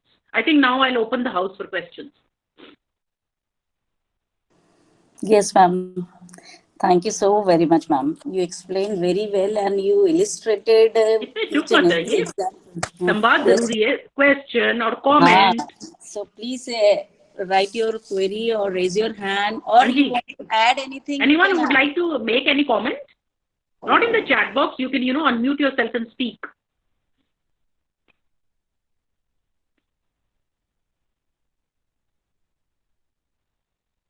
Everybody's quiet. I hope you can hear me, all of you. Yes, ma'am. Yes. Yes, ma'am. Good afternoon, ma'am. I would like to. Any question, any comment, or is it lunchtime? Shikha, over to you then. Yes, ma'am. So anybody don't want to add or ask anything? Yes. Vijayashree Bhati sir, please. Hello, Shalini. Yes, ma'am. Yes. Shalini, it was pleasure listening to you. I have no query. I just wanted to tell you how joyful experience mine was listening to you. It was full-fledged and enormous. Thank you so much, The house is Shalini. open. Okay, that's all. Thank you, Vijay ma'am. After this, Anybody paper presentations on this theme, is it? Yes, ma'am. Now, should I proceed for technical session 2, ma'am? Okay. First, I want to thank you, ma'am, for your very valuable, enriching example related to both the themes, specifically how we can relate each point to our session for teaching. Faiz, you wanted to say something? You're amazing. Yes, ma'am. Can you hear me? Yes, Hello? ma'am. Good afternoon, everyone. Faiz, you want to say something? Good afternoon, everyone. Vijayashree, my pleasure. Correcting on these forums, at least you see your old colleagues, which is very important. Faiz, you wanted to say something? Yes, ma'am. I hope everyone is all right and in good health. Please go ahead. I'm also a science student, and like you had already explained, the examples of phloem and xylem, they can talk with each other in the form of phloem and xylem. We can also make example of clay. We can I can hear you, but I think there are two other people who are wanting to speak. Okay, Faiz, are you wanting to speak? And Aarti? I'm not audible. Yeah, everybody's good. Tell me. I'm not audible. Sir, you are audible. Please speak up. Like we can use make of clay, ma'am, for showing the example of budding or fission in hydra or amoeba. We can make a small model of amoeba or a paramecium or a hydra from the clay, and then we can. Now you are audible. Okay, ma'am. Now you are audible. Now I am audible.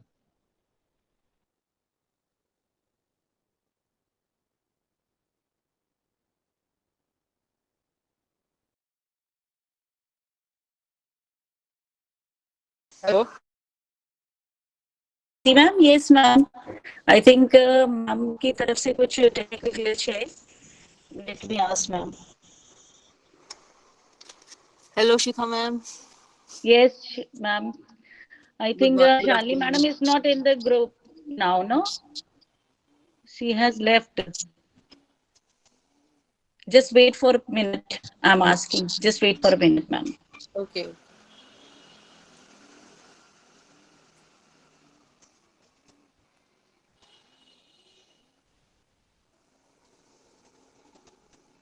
You're back now. Okay, so should we proceed for technical session 2, ma'am? Please do. Yes, Please start. Shali ma'am. Yes. Please, Aarti has raised her hand. Aarti. Let Aarti speak first. Good afternoon, Shalini ma'am. Good afternoon, Shalini ma'am. Good afternoon, Aarti, and you can't call me ma'am. We are friends, we are colleagues. No, ma'am. Sorry, Very good sorry. afternoon. Thank you so much. I just want a query. See, whatever we are talking about art integration, that is primarily focused on conceptual development at a lower age, like primary or under primary. But what about students who are entering adolescence or entering teenage Yes. stage, where they are not interested in all these kind of things and they are more into social media and they are more into innovative things? How to integrate art at their stage, at basically at secondary or senior secondary stage?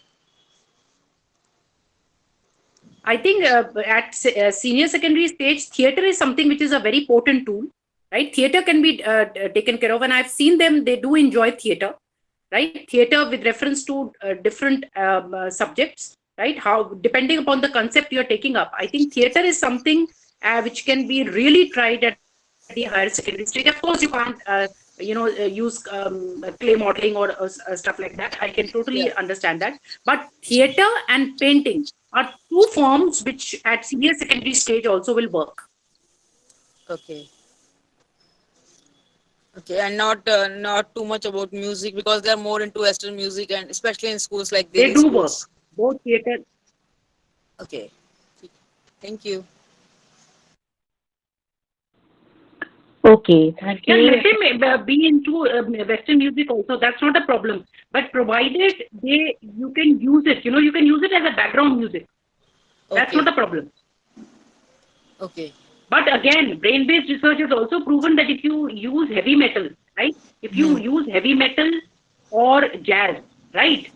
Yes. Then it is more, it leads to the mind being agitated. And if you use classical format, it leads to your mind being pacified, right? Yeah, So that's we will true. have to be very, very careful, and there is enough documented research. It's also been shown that, even if it's a woman who's pregnant, and if you make her listen to heavy metal or jazz, especially heavy metal, the fetus starts kicking very hard. That's how potent the effect of music is. Right? So I think the classical format, whether Western, whether Indian, would definitely work better if we are talking of increasing the logical spatial reasoning. Okay. Thank you. Thank you so much. That's it. That was an interesting question. Thank you so much, Arti. Yeah. Thank you, ma'am. Thank you, Aarti ma'am. Thank you, ma'am. Now we would like to begin with presentation of technical 52. So presenter are requested to please keep the time limit of 3 minutes for your presentation. You can hear us? Yeah. Can you hear all of you my voice? I'm audible? Welcome. Yes, you're audible. Welcome. Audible, no? Okay. So I'm proceeding with first presenter. Shikha, over to you. Yes, ma'am. I'm speaking. You can't hear me? Hello, ma'am. You can't hear me? Shalini, Shikha, we can start with the presentations now. Yes, ma'am. I'm speaking. You are not able to hear me? So first presenter, Dr. Geeta Pathak, madam, and Ms. Ashwarya from Guru Ramdas College of Education. Please proceed. Proceed, Geeta Pathak, madam, and Ms. Ashwarya. Okay. Good afternoon, ma'am. Good afternoon. Please start. Ma'am, are you able to see my presentation? Yes. So good afternoon to one and all. My name is Aishwarya. I am a trainee teacher from Guru Ramdas College of Education. Today, I'll be presenting my work on my research paper, that is Challenges in Elementary Numeracy Achievements, a case study of Delhi private schools, which I have worked along with my professor, Dr. Geeta Pathak ma'am. So as we all know about Right to Education Act, it has been more than 10 years since the implementation of Right to Education Act. According to the data that has been found in 2020, there is an estimated 5 crore children currently in elementary school who have not yet attained foundation literacy and numeracy. That is, they are not basically able to read and write. It has been predicted that if proper action is not taken upon, then this figure might get doubled by 2025, that is 10 crore. So NEP 2020 has emphasized a lot and has taken up the agenda of overcoming this learning crisis by focusing on building foundation literacy and numeracy for every child in the coming years. NEP 2020 has listed down the key actions to achieve this. One of them is Nipun Bharat Mission, which is the national initiative launched by the Ministry of Education, Government of India. The learning outcomes have been defined for 6 years, from preschool, Balvatika, to grade 3. Next is enhanced curriculum. NEP 2020 says that there will be increased focus on foundation literacy and numeracy, and the focus will be more on reading, writing, speaking, counting, arithmetic, and mathematical thinking throughout the preparatory and middle school curriculum. So, depending upon, as we found out the data of the learning crisis in foundation literacy and numeracy, and NEP 2020 is also emphasizing a lot on this learning crisis. So, we did a small study in Delhi private school. So, this is where my research paper starts. That is Challenges in Elementary Numeracy Achievements, a case study of Delhi private schools. So, the objectives that were used for this paper were: this paper aims to find out the mathematics learning difficulties faced by private schools of Delhi. The paper will chalk out the challenges faced in the field of numeracy at primary level of schooling. This paper will also endeavor to find out the strategies used by teachers to tackle such learning difficulties in the context of NEP recommendations. So the sample that was used for this research paper is 4 different private schools were chosen, and 200 students of standard 2 were taken from these 4 private schools. That is 50 students from each schools. And the strategies that were used were: analysis was done of the academic achievement of mathematics students of class second, and identifying the learning gaps and areas of challenges in percentage. Second, there was also a teacher interview scale which was used on 8 teachers, that is 2 teachers from each school, to find their reflections on numeracy challenges they face. So these were the findings of my research work. These are some of the numeracy challenges that were listed, and these are the percentage. For example, identifying numbers, 83% of the students were only able to identify the numbers. 81% of students were only able to add, 77% were able to do a subtraction, 67% ascending and descending numbers, 69% identifying shapes, and 61% measurement, length, weight, and time. So rest, there were a lot of students who were not able to do the basic mathematics that a child should be able to do. So these were the challenges that were reported by the teachers after the interview that was conducted by us. They told us that there were students who were not able to even identify the numbers. They were only able to count till 1 to 10. Rest, they were not able to do that. And they were still using fingers in calculating numbers, and they were not even able to identify the shapes. So, in conclusion, I would like to give some of the strategies that I would like to suggest, that we need to, first of all, explore the students' potential. And as Shalini ma'am also suggested, that we need to give them the confidence so that they are able to voice their problems. We need to give them that. We need to give them the authority that it's okay that if even if they give the wrong answers. And that is, we also need to encourage group collaborations and activity oriented learning, that is doing by their hand, so that they can learn from themselves that what is the problem. And providing assistance to slow learners, that is reading assistance, writing assistance, giving more time to them, especially so that we can identify their problems and rectify them. Provide a place for slow learners, and they can be corrected so that we can enhance their learning, and basic foundation literacy and numeracy is enhanced. Thank you so much. Thank you, Aishwarya. Now I invite Ms. Anu Sharma, ma'am.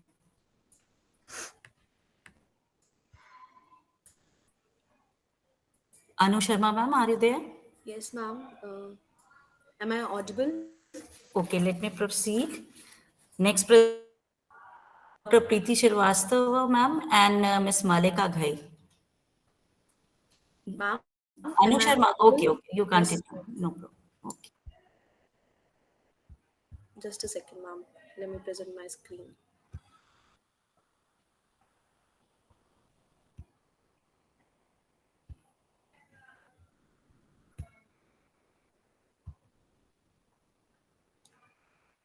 Good afternoon to one and all present here. My name is Anu Sharma, and under the guidance of Geeta Pathak ma'am from Guru Ramdas College, I'm here to present a research paper in front of you all. So the topic of my research paper is a study of mathematics teachers' awareness regarding NEP recommendations in the field of numeracy achievements. Now, NEP 2020 proposes various reform in school educations, and these are some reforms on the screen. But today we'll be talking about fourth reform, establishing national mission on foundational literacy and numeracy. Okay, foundational literacy and numeracy talks about a child's ability to read basic text and solve basic maths problems, and it's an urgent national mission. So, goals for numeracy achievements as set by NEP 2020. First, developing the basic understanding and competencies related to numeracy and its related concepts among young learners till grade 2. Identify the learning gaps and find suitable strategies to tackle them. Third, develop students' interest towards basic maths.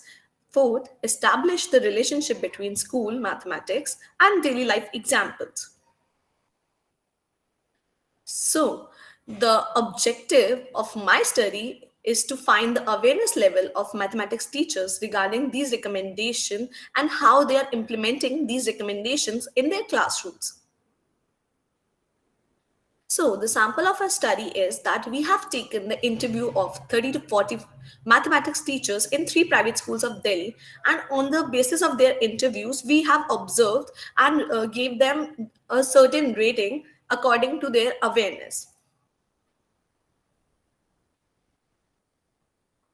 So these are the recommendations on the left hand, and we have given the rating on the right hand. The average rating is out of 5. So first recommendation is numeracy achievement are crucial for life. So they are little bit, they're aware of it. So we have given the 4.5 rating. So for better mathematical understanding, teacher need to establish its relationship with real life situation. They somehow use some example, daily life examples, but not that much. So we have given the average rating of 3. Lot of application drills and interesting activities as well as games needs to be incorporated as teaching strategies. Somehow some teachers use lab manuals, games, but not that much. So average rating is 3. Now, bring visual and audio and technology in classroom to make basic mathematics alive. Somehow they use smart boards, PPT, videos, but not that much. So the average rating is 3. Basic math should be developed as habit, culture, necessity for a child. It's not just a subject, but we should also relate mathematics with our daily life examples, and it's a basic necessity of a child. So the average rating is 2.5 because all the teachers treating maths as a subject only. Challenges faced by teachers. On the left, we have some problems that we identified while taking the interview, and these are the data of agreement and disagreement of schools. So the problems are logical concept building. Second problem is incorrect imitation of question. Third problem is weak previous conceptualization. Fourth problem is rigid set pattern followed by teachers. uh, Fifth is a short attention span. Sixth is lack of understanding of signs and symbols and shape. These are the data that we collected from 3 different schools. Now, some insights by teachers. The concept building of student is not logical as they apply same method in different questions, but they do not know the concept behind it. And sometimes student make imitate uh, problems, imitate the question incorrectly and use different symbols, which is wrong, which is incorrect. Now, many students have weak previous concepts. Matlab, they have some gaps in their learning. Some teachers have rigid set pattern and they use repeated terms to which they are not able to explore their methods of learning. They also have short attention span. The conclusion of our study is that teachers know about NEP recommendations, but they are facing some problem while implementing these recommendations. So, according to me, they need proper in-service training to tackle these situations in the classroom. These are some recommendations that made by us. First is make student reasoning proficient in the areas of numeracy, shapes, size. Encourage problem solving skills independently with an understanding of numeracy and spatial understanding. And third is for the engaged and disengaged student and the competent and less competent student, the context can provide the challenge and the motivation and the purpose for understanding the mathematics. Thank you so much. Thank you, Ms. Anu Sharma. Now I invite Ms. Malika Ghai and Dr. Preeti Srivastava, ma'am. Good afternoon. Good Am I afternoon. audible? Yes. Yes, you are audible. Okay, I'm sharing my presentation. No?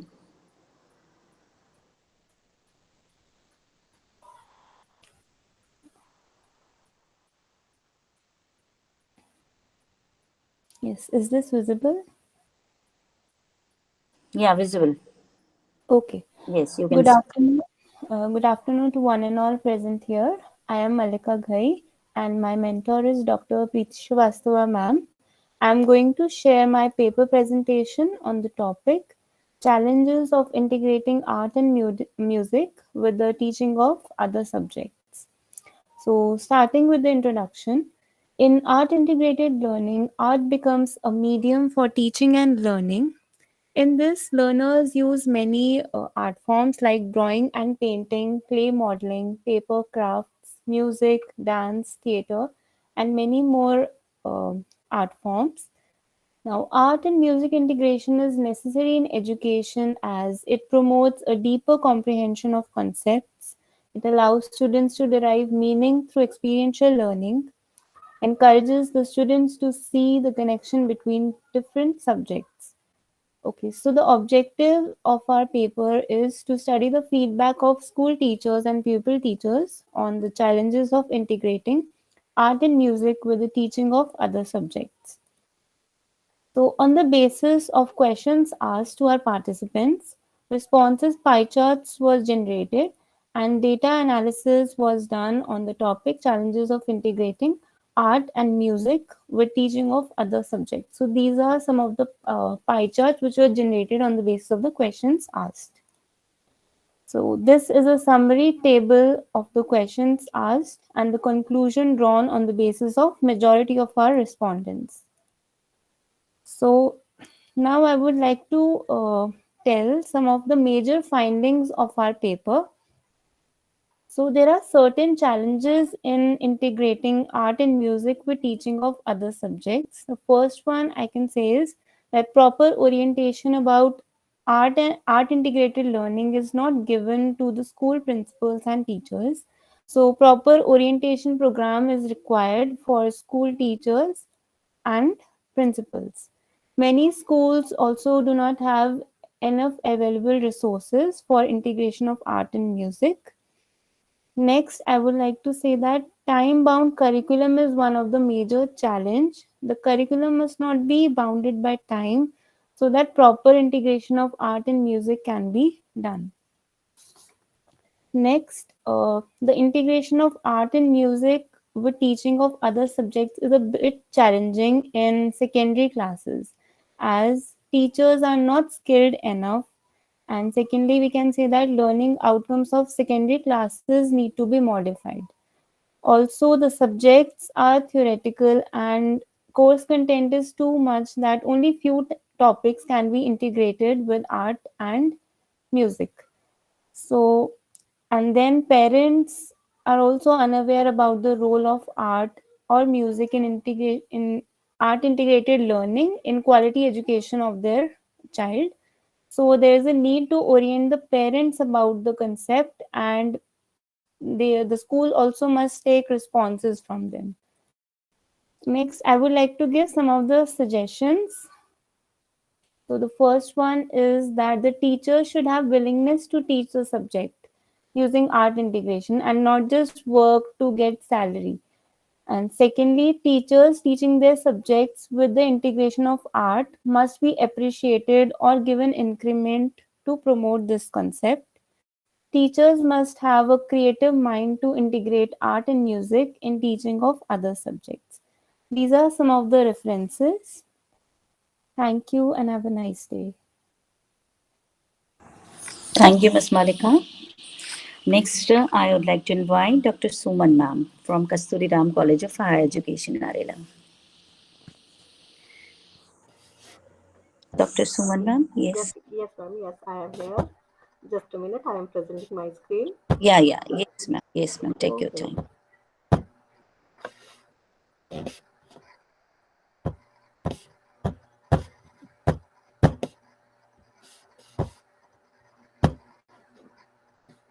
Is it visible, ma'am?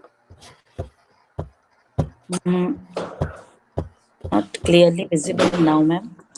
Just a minute, ma'am.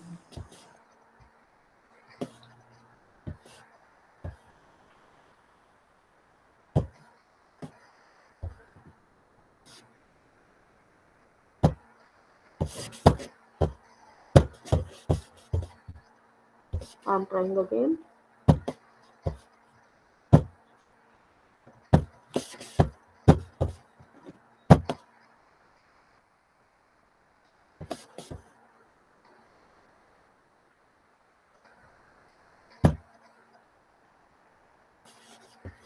Yes, ma'am. Now it's visible. Yes, ma'am. You can proceed now. Yeah. Fine. Thank you. Good afternoon, all the dignitaries present here and research scholars. I am Dr. Suman, Associate Professor of Kasturi Ram College of Higher Education, presenting in this seminar, NAP 2020, the challenges ahead. My topic is challenges of integrating art and music with the teaching of other subjects. First of all, I want to tell you what NAP 2020 say about the music and art. As you know, India's National Education Policy 2020 focuses on providing a better education system for all the students in the country. But the inclusion of non-academic subjects like art and music can stand to benefit the education policy while instilling passion in students. Uh, Music and art is very necessary for all, as it is very necessary for releasing the stress of the youngsters. But I want to tell you the needs and importance of music and art in curriculum. To put into in a nutshell, the policy brings in the importance of India's varied culture heritage. सभी जानते हैं कि बहुत ही समृद्ध हमारा country रहा है, तो बहुत जरूरी है कि इसका जो कल्चरल हेरिटेज है वो बना रहे. दैट्स वाई इस जो हमारा नई एजुकेशन पॉलिसी आई है, इसमें बहुत ज़रूरत है हमें कि म्यूजिक और आर्ट को इंटीग्रेट करके पढ़ाया जाए, because we want to enhance the knowledge of the students. And even not only knowledge, but we want to inculcate the skills in the students. Then key issues and challenges. There are so many challenges and key issues while integrating the music and art with the other subjects. First of all, my study is based on the secondary data, and what are the main findings of my study? Only 8% of primary teachers in the online survey reported feeling confident about teaching music. They maximum teachers हमारे पास हैं ही नहीं ऐसे जो confident हैं कि वो music के साथ पढ़ा पाएंगे, या प्रोफेशनल स्किल्स उनके पास नहीं है. And even 15% had regular opportunities for professional development. और बहुत सारे ऐसे हैं जिनको मौका ही नहीं मिलता है आगे बढ़ने का, या उनके पास इतना स्ट्रेस लेवल है, इतना ज़्यादा बर्डन है कि they can't express their feelings, express their skills during their teaching. तो ज़रूरत है उन्हें कि उनको इतना टाइम दिया जाए, enough time should be provided कि वो उस चीज़ को एक्सपोज कर सकें कि they have the talent, they have the knowledge about the music and art also. Second one is weakness in curriculum and pedagogy. There are a general view that there are consistent weakness in curriculum and pedagogy across the country. These may relate to inadequate training, lack of support, insufficient access of information and new ideas. अभी अभी जैसे Shalini ma'am ने भी बताया कि बहुत जरूरी है कि हमारे करिकुलम में वो एड ऑन होना, लेकिन इनएडिक्वेट ट्रेनिंग नहीं है। कहीं पर भी ऐसा नहीं है कि इनको प्रॉपर्ली ट्रेंड किया जाए, और स्पेशली प्राइमरी लेवल पर अगर हम बात करें तो डाइट के जो बच्चे हैं उनको पपेट मेकिंग सिखाया जाता है या म्यूजिक के साथ इंटीग्रेट करना सिखाया जाता है, लेकिन सेकेंडरी लेवल पर इट इज वेरी डिफिकल्ट। नई आइडियाज के साथ बच्चों को कैसे जोड़ा जाए, कैसे उनको म्यूजिक एंड आर्ट के साथ इंटीग्रेट करके पढ़ाया जाए, this is the great problem we are facing at the secondary level. Third one is retention and progression in music. Retention and progression in music continue to be poorly understood and imperfectly tracked. Schools, teachers, and music leaders are often unclear on how to consider retention and progression. That is very important. Retention बहुत जरूरी है, but there is no any criteria, no any we can say measurement कि हम उसको कैसे progress करें, कैसे उन बच्चों को सिखाएं, कैसे उस स्ट्रेटेजी बनाएं। तो ये बहुत जो कमी नजर आई है वो है। Next one is insufficient support from senior leadership team. Everybody is busy in today's era, किसी के पास टाइम नहीं है, किसी के पास इतना सपोर्ट नहीं है कि वो कैसे आगे बढ़ सके, कैसे जो है ट्रेन कर सके दूसरों को, कैसे हेल्प करे कि करिकुलम में हम इसको मिक्सअप कर सके, इंटीग्रेट कर सके दूसरे सब्जेक्ट्स के साथ। इसके लिए अलग से बजट भी बनाना होता है, क्योंकि lack of we can say instrument how we can present the musical presentation in the class. So that is also another we can say another challenge for us कि म्यूजिक टीचर्स तो हैं, लेकिन बहुत सारे स्कूल्स ऐसे हैं जहाँ पर आपको फैसिलिटीज नहीं मिलेगी, क्वालिटी नहीं मिलेगी, तो वो बहुत जरूरी है। कहीं सीनियर लीडरशिप टीम कहीं पर भी सपोर्ट नहीं करती है। Next one is insufficient local and national support structure. Even local और नेशनल लेवल पर भी कोई भी ऐसा स्ट्रक्चर नहीं बनाया गया है जिसकी वजह से हम ये कहें कि म्यूजिक और आर्ट को हम इनकलकेट करके या इंटीग्रेट करके हम पढ़ा सकते हैं। तो बहुत जरूरी है कि सबसे पहले एक प्रॉपर प्लानिंग के साथ उसको इम्प्लीमेंट किया जाए, और उसके बाद हम जो है प्रैक्टिकल हम उस काम को कर सकें। Then next one is impact of recent education policy changes. The impact of shift in education policy and funding framework is strongly felt, and the changes do seem to have had the general effect of lowering the status of the art in school. आप देख भी सकते हैं बहुत सारे schools में जो है इसका इम्पैक्ट क्या रहा है। 21st सेंचुरी की ये पहली एनईपी है जिसमें बहुत कुछ चेंजेस की इन्होंने बात की है, लेकिन उसका इम्पैक्ट क्या है, क्या are we ready for accept these changes? I think no. और सबसे पहले जो बात आती है इवन एडमिनिस्ट्रेशन लेवल पर, देन हायरार्की अगर हम मेंटेन करके चलें तो principal, teacher, even nobody is accepting it directly. तो बहुत चेंजेस की जरूरत है। सबसे पहले ट्रेंड किया जाए, उसके बाद उसको प्रोविजन में डाला जाए, ये बहुत जरूरी है। That's all from my side, thank you all. Well said, Dr. Suman ma'am. Thank you. Now I invite Ms. Manvinder Kaur and Ms. Yashika Thakur. Good afternoon, ma'am. Yes, ma'am. Good afternoon. Ma'am, please give me a few seconds. Sure.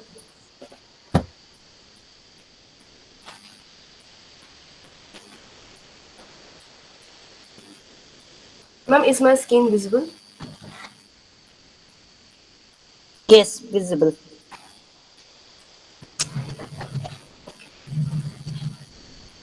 Myself, Yashika Thakur. Good afternoon, all of you.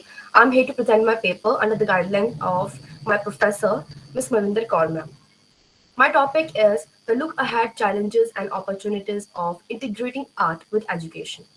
So we have done the research work and interviewed 20 teachers of 6th class 7th and 6th, and has to have a good discussion with the students of class 8th. So as the presenter before me have told the art integration very beautifully, and art integration means combining art with the teaching learning process of different curricular areas. So art integration is an approach to which teaching in which the students construct and demonstrate understanding through an art form where we learn, where the students learn the concept with the help of art. The art integration is also promoted by NEP as mentioned in the paragraph page 12, paragraph 4.7. Art integration is a cross-curricular pedagogical approach that utilizes various aspects and forms of art culture as a basics of learning the concept across the subject. And uh, it also approach of strengthening the linkage between the art and the culture. And art education can be integrated in the various ways as instead of teaching art as a separate subject, we can include it in our academic. We can use dance, music, theater, and visual arts in various subjects. The popular viewpoints of art integration we come across during our research work is that it helps students to understand the concept more easily and clearly, and students engage in the creative process. The few benefits of art-based integration is that the students who are engaged in these art activities have a deeper understanding and longer retention. It provides an authentic and personally meaningful learning as students are doing it on their own. It builds an understanding of the concept and encourage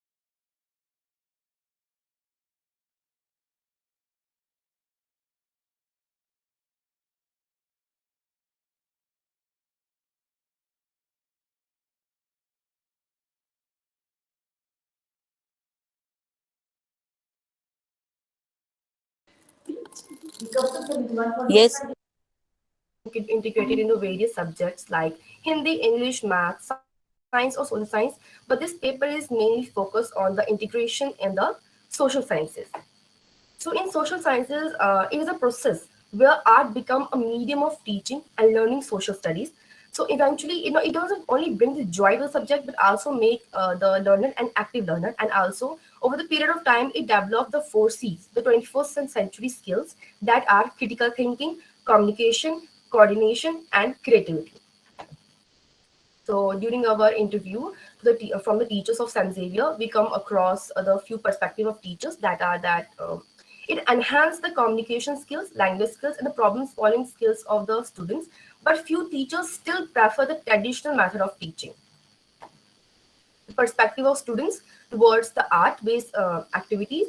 According to them, it improves their creativity, help them to develop their thinking skills, and it also ease the burden of learning and help them to relax during these activities.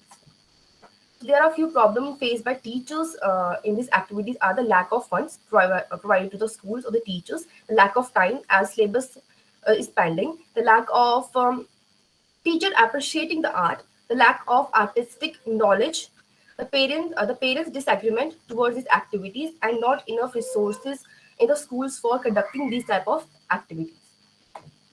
The few solution to these problems can be the proper training can be provided to the teachers. The time should be given for these activities, and resources should be available for the conduction of these activities. The encouragement from the parent side also is important. So at the end, like quoted by Andrew, I quote Andrew Miller, your student can learn the art as well as they can learn through the art. Thank you all of you for listening to me patiently. Thank you, Yashika. Now I would like to invite Dr. Aarti Bhatnagar ma'am and Ms. Himanshi Sen.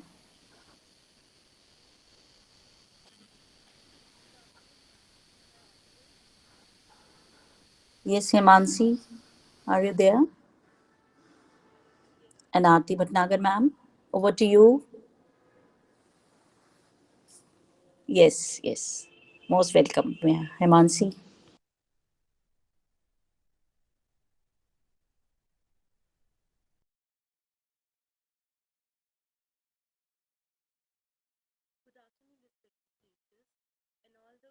Unmute yourself, Himanshi.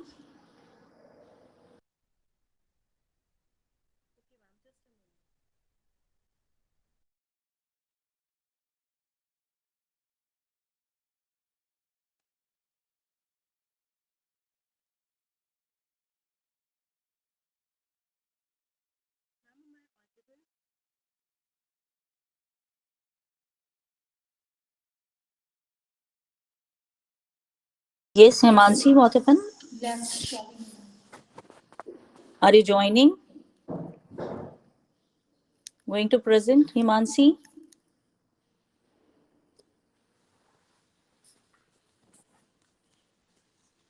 Connecting? Yes.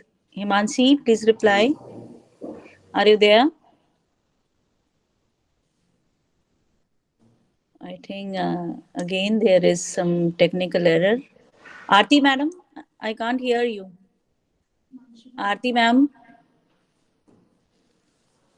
can you hear my voice? Aarti ma'am.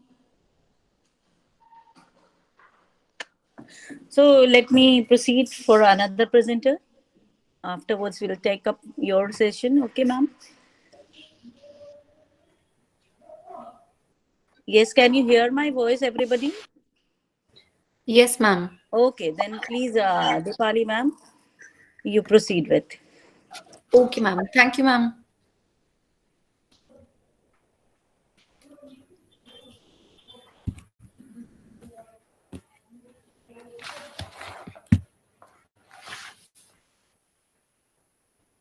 Ma'am, is my screen visible to you? No.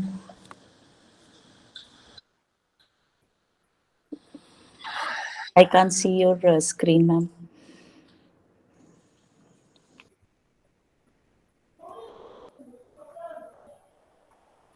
One second, 1 second.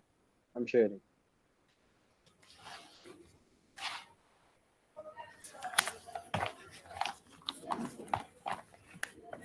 Is it visible now?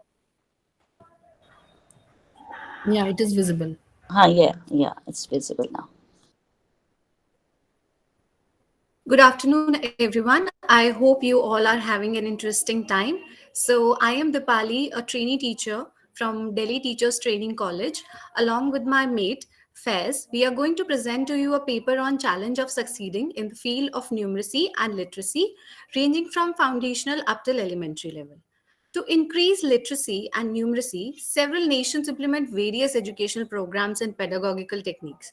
In India, raising people's level at the foundational stage is a long road to take. With discrete potholes, perhaps the vastness of the system and its lack of implementation according to the needs of the country is a challenge for the policymakers.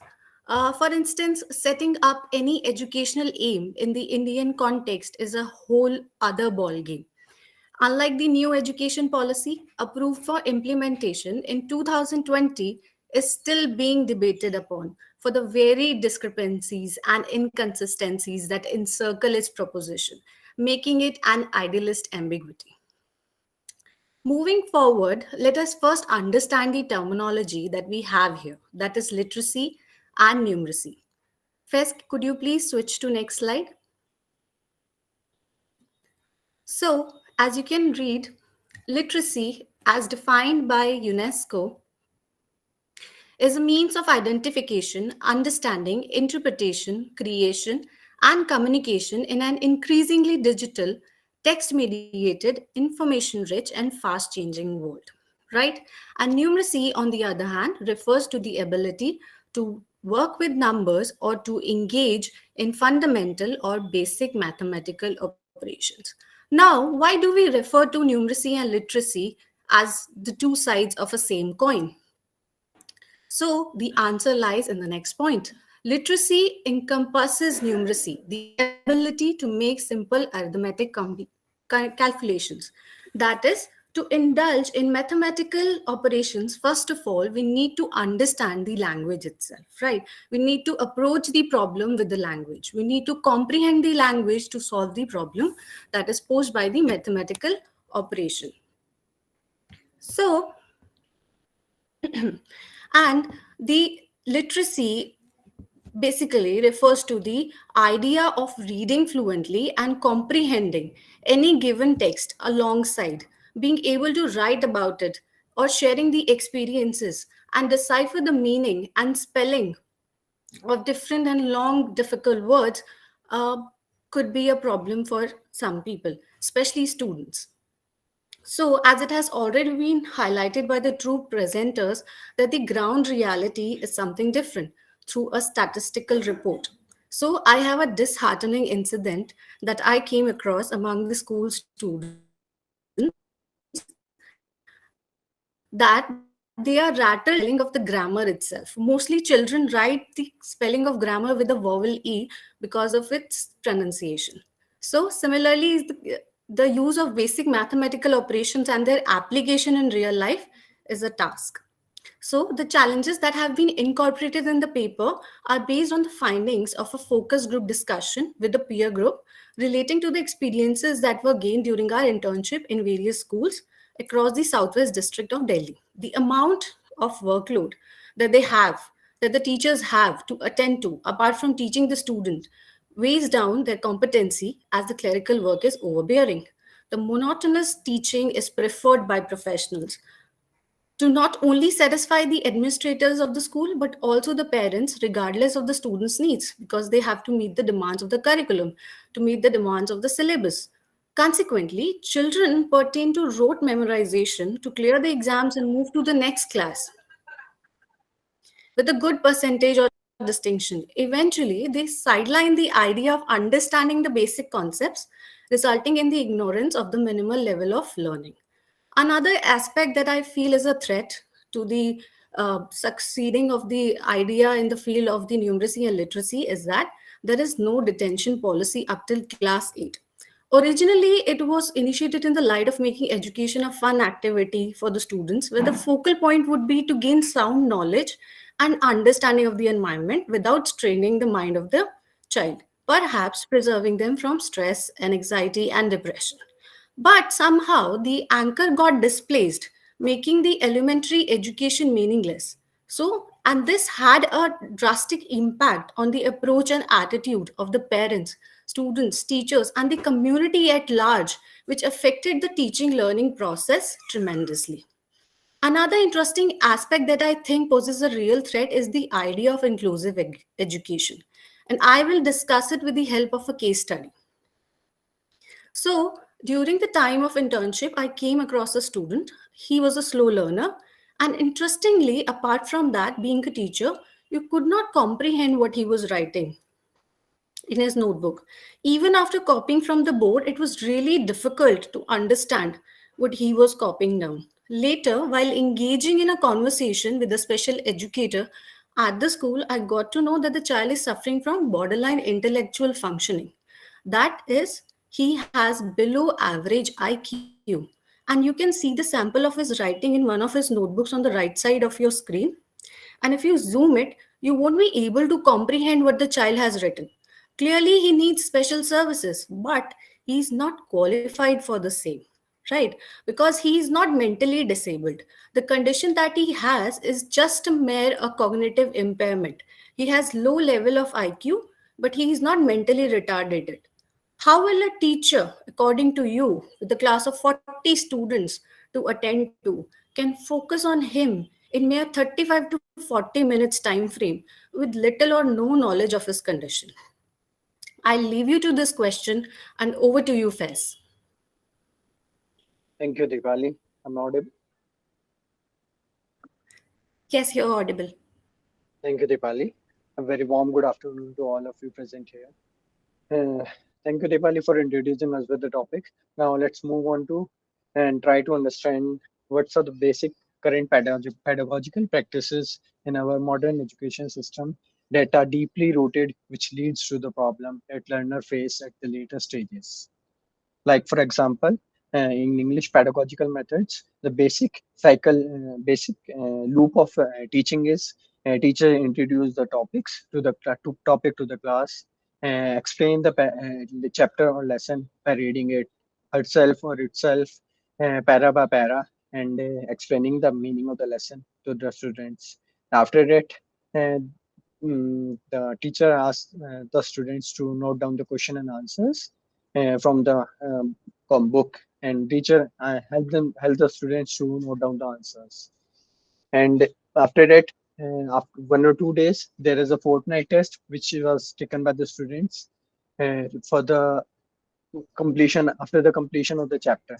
So it's a cyclical loop that is continuously going and going, and we have to break this cyclical loop to introduce a new techniques and methods for improving the education pedagogical methods that today's teacher are using or implementing in the classroom.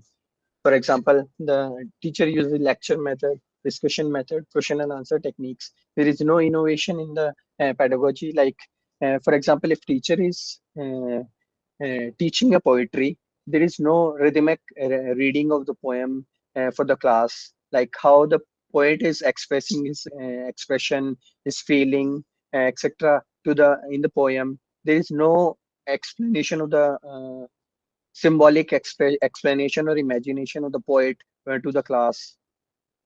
And for example, and as for mathematical pedagogical practices, the teacher solves one or two question on the board and asks the students to solve the rest of the question by themselves. And as previous presenters explained in the mathematical presentation, and the I would like to draw attention to the main uh, focal point on the mathematical pedagogical practices, like the multilingualism in the mathematics teaching. Students are from different backgrounds.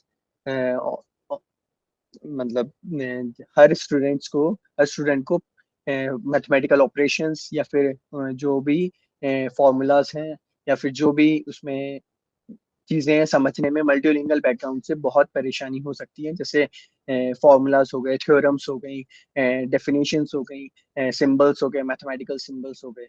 So like this, we have to improve these pedagogical practices by using the methods that are explained by previous presenter. Like, we have to integrate art and music with our teaching practices and other methods.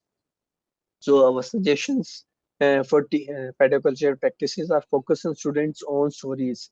We have to free students to make their own imagination after completion of a chapter, to make the stories from the words that are given in the chapter, or to make a new storyline based on the chapter. Embrace all the languages, and we have to be multilingual with the students, so that we can complete the needs of the students. Teacher need to broaden the horizon of approaching student and their learning.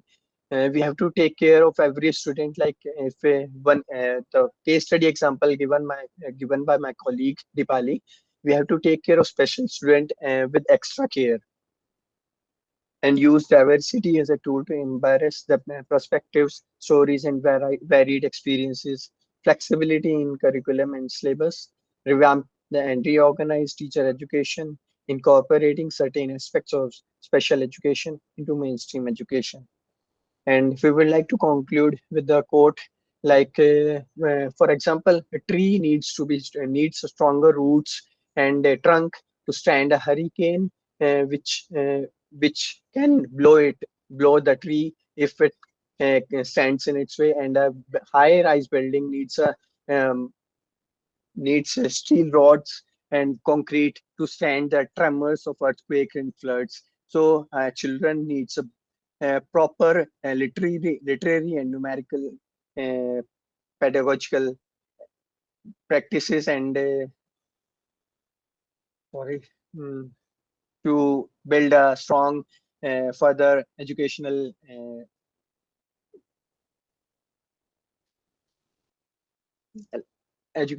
stage of his life.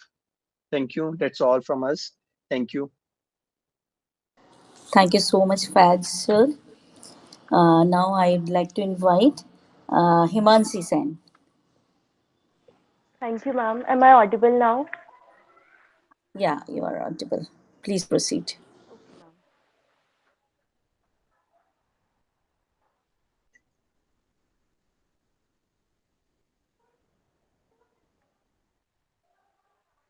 I hope the screen is audible, visible. Yeah, visible. Okay. Good afternoon, everyone. I, Himanshi Sen from Guru Ramdas College of Education, along with my professor, Dr. Aarti Bhatnagar ma'am, is going to present this paper on the sub-theme Challenges of Integrating Art and Music with the Teaching of Social Science, as Social Science is my pedagogy subject. And we have been researching with the teachers of social science in the school in which I am continuing my PSC 3, that is Guru Harkishan Public School. The title of this paper is Strategies of Integrating Art and Music in the Teaching of Social Science. So let's move forward and know what art integration is.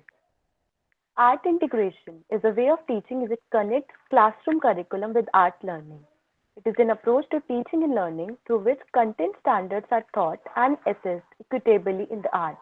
Here, the meaning of equitable is both art and the content will be assessed on basis on the selected standards, and therefore the student will have both the knowledge of the content as well as the art that has been included in the subject. Now, let's know what are the benefits of art integrated learning as per NEP 2020. Art integrated learning allows us to have critical thinking. It allows inquiry-based learning. It helps students to do discussion-based learning. It improves concentration of students. It helps in joyful learning. And as we all know that students love the learning where it is active and students are able to enjoy. It helps in analysis-based learning. It helps in discovery-based learning as students can discover on the basis of their observations, and also it helps in holistic thinking. Students can think and learn from their overall perspective. Moving forward, here are some challenges of art integrated learning as per the teachers of Guru Harkishan Public School and various other schools. So, lack of motivation is the biggest issue. Students as well as the teachers are not able to move away from the traditional pattern of education. So motivation is the biggest issue. Evaluation of learning, as we have known, equitable evaluation should be done. Lack of resources, as we all know that there are maximum schools in which resource room for the social studies are not available. So to perform any activity, resource rooms should be available, and there is a need to open a resource room for social studies as well. Then the perspective of parents, as they want their student to have a content knowledge and they do not want the student to be good in something else other than knowledge. Then expenditure, as we all know, everything requires some amount of expenditure, so expenditure remains the biggest issue. Lack of sincerity management and lack of creative ideas is also a challenge in art integrated learning.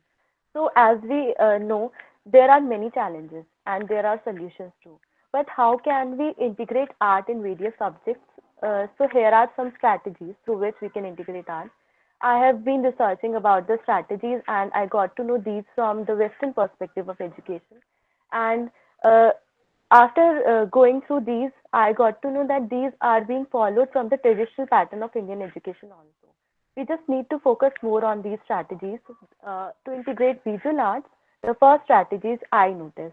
In eye notice, the students are allowed to observe, react, and then respond. In I notice, suppose a student is allowed with a piece of art, music, theater. Firstly, the student will be observing that form of art. After that, the student will be modifying that art and responding back to it. So it will allow the student to think as well as respond in an appropriate manner. After that, dictionary drawing.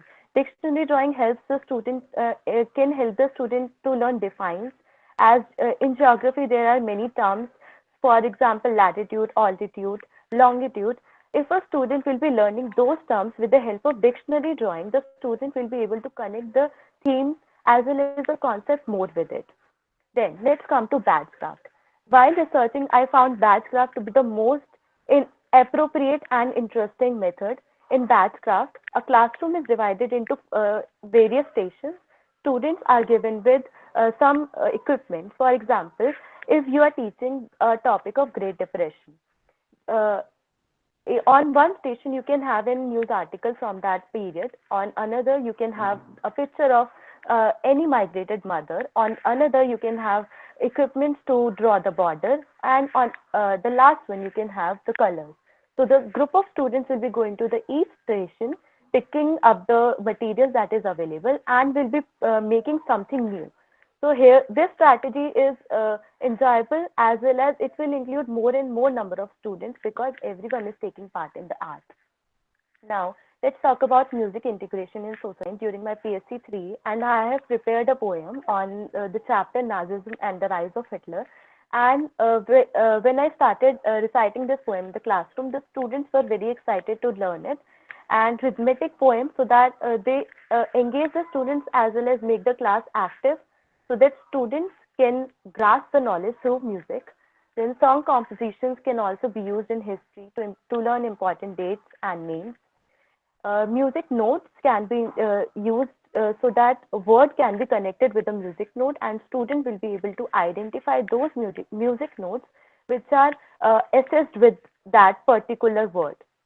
Then improvisation frames can also be used, in which every musical instrument has a linkage with the word, and students identify the word using the musical instrument.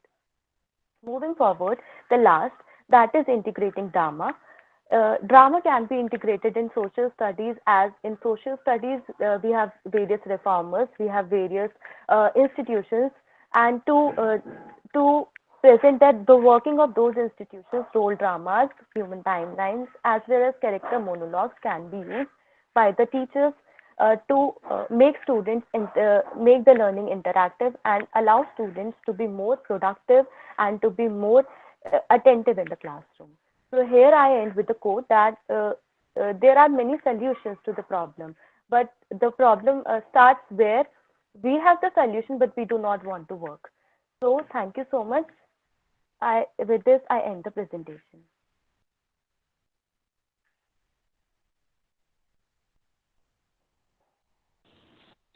Thank you so much, Himanshi. Thank you, everyone, for your very nice presentation. Now, I would like to invite Dr. Shani Yadava, ma'am, to conclude this session, ma'am, please. Shani, ma'am, are you there? Shali, ma'am? Yes, ma'am. I'm Thank you. there. I'm very much there. Very much there. Very much there. Thank you, ma'am. Okay. Thank you. No issues at all. Okay. Each one of you, you presented on different aspects of literacy and numeracy in the first session on vocational education and its integration with reference to music and art integration in education. Now, what we found was that most of the papers were either a meta-analysis of the reviewed studies, and based on that, we had culled down to the findings, right? But we did not have ample research papers, as in with reference to the research paper which, or the findings which have been, collected based on empirical research, right? Based on primary sources. So having said that, now I think it's the time that all of us needs to really put our hands together and work in the domain of collecting the reference to one, how much are the faculty members equipped with reference to integration of arts and music. Then a very important domain, that once you use the strategies to improve literacy and numeracy of students, how much improvement do you find with reference to their learning outcomes? These are also researches which we need to delve into. And then we also need to, work upon that how exactly is vocational education going to be integrated at different levels of school education. And again, we'll have to look at the learning outcomes of vocational education. Unless the learning outcomes, especially with reference to, I'm talking about outcomes, not output, unless the learning outcomes, especially with reference to employability of students passing out from the vocational stream improve, I don't think we will actually have a level playing field with reference to vocational education and the academic stream. Yeah, so we wish each one of us, including myself, I will also pursue research in the same domain. And let's have a next seminar where we present our empirical findings to support all that which is very, very important and pertinent, which all of you have brought on board in this national seminar. And thank you very much for the patient listening. And I'm very sure all of you must be hungry, so I will not take much of your time. Wish you a very happy weekend, and let's all together, see this reality in the form of empirical findings. Thank you so much, GIST, for inviting me, and all the presenters for working hard, taking out time and presenting so well. Thank you very much. Thank you so much, ma'am, for your very enriching and valuable words, ma'am. Thank you so much. Now I invite Miss Jasleen Kaur, Assistant Professor from Geeta Advanced Studies and Training, to propose the gratitude.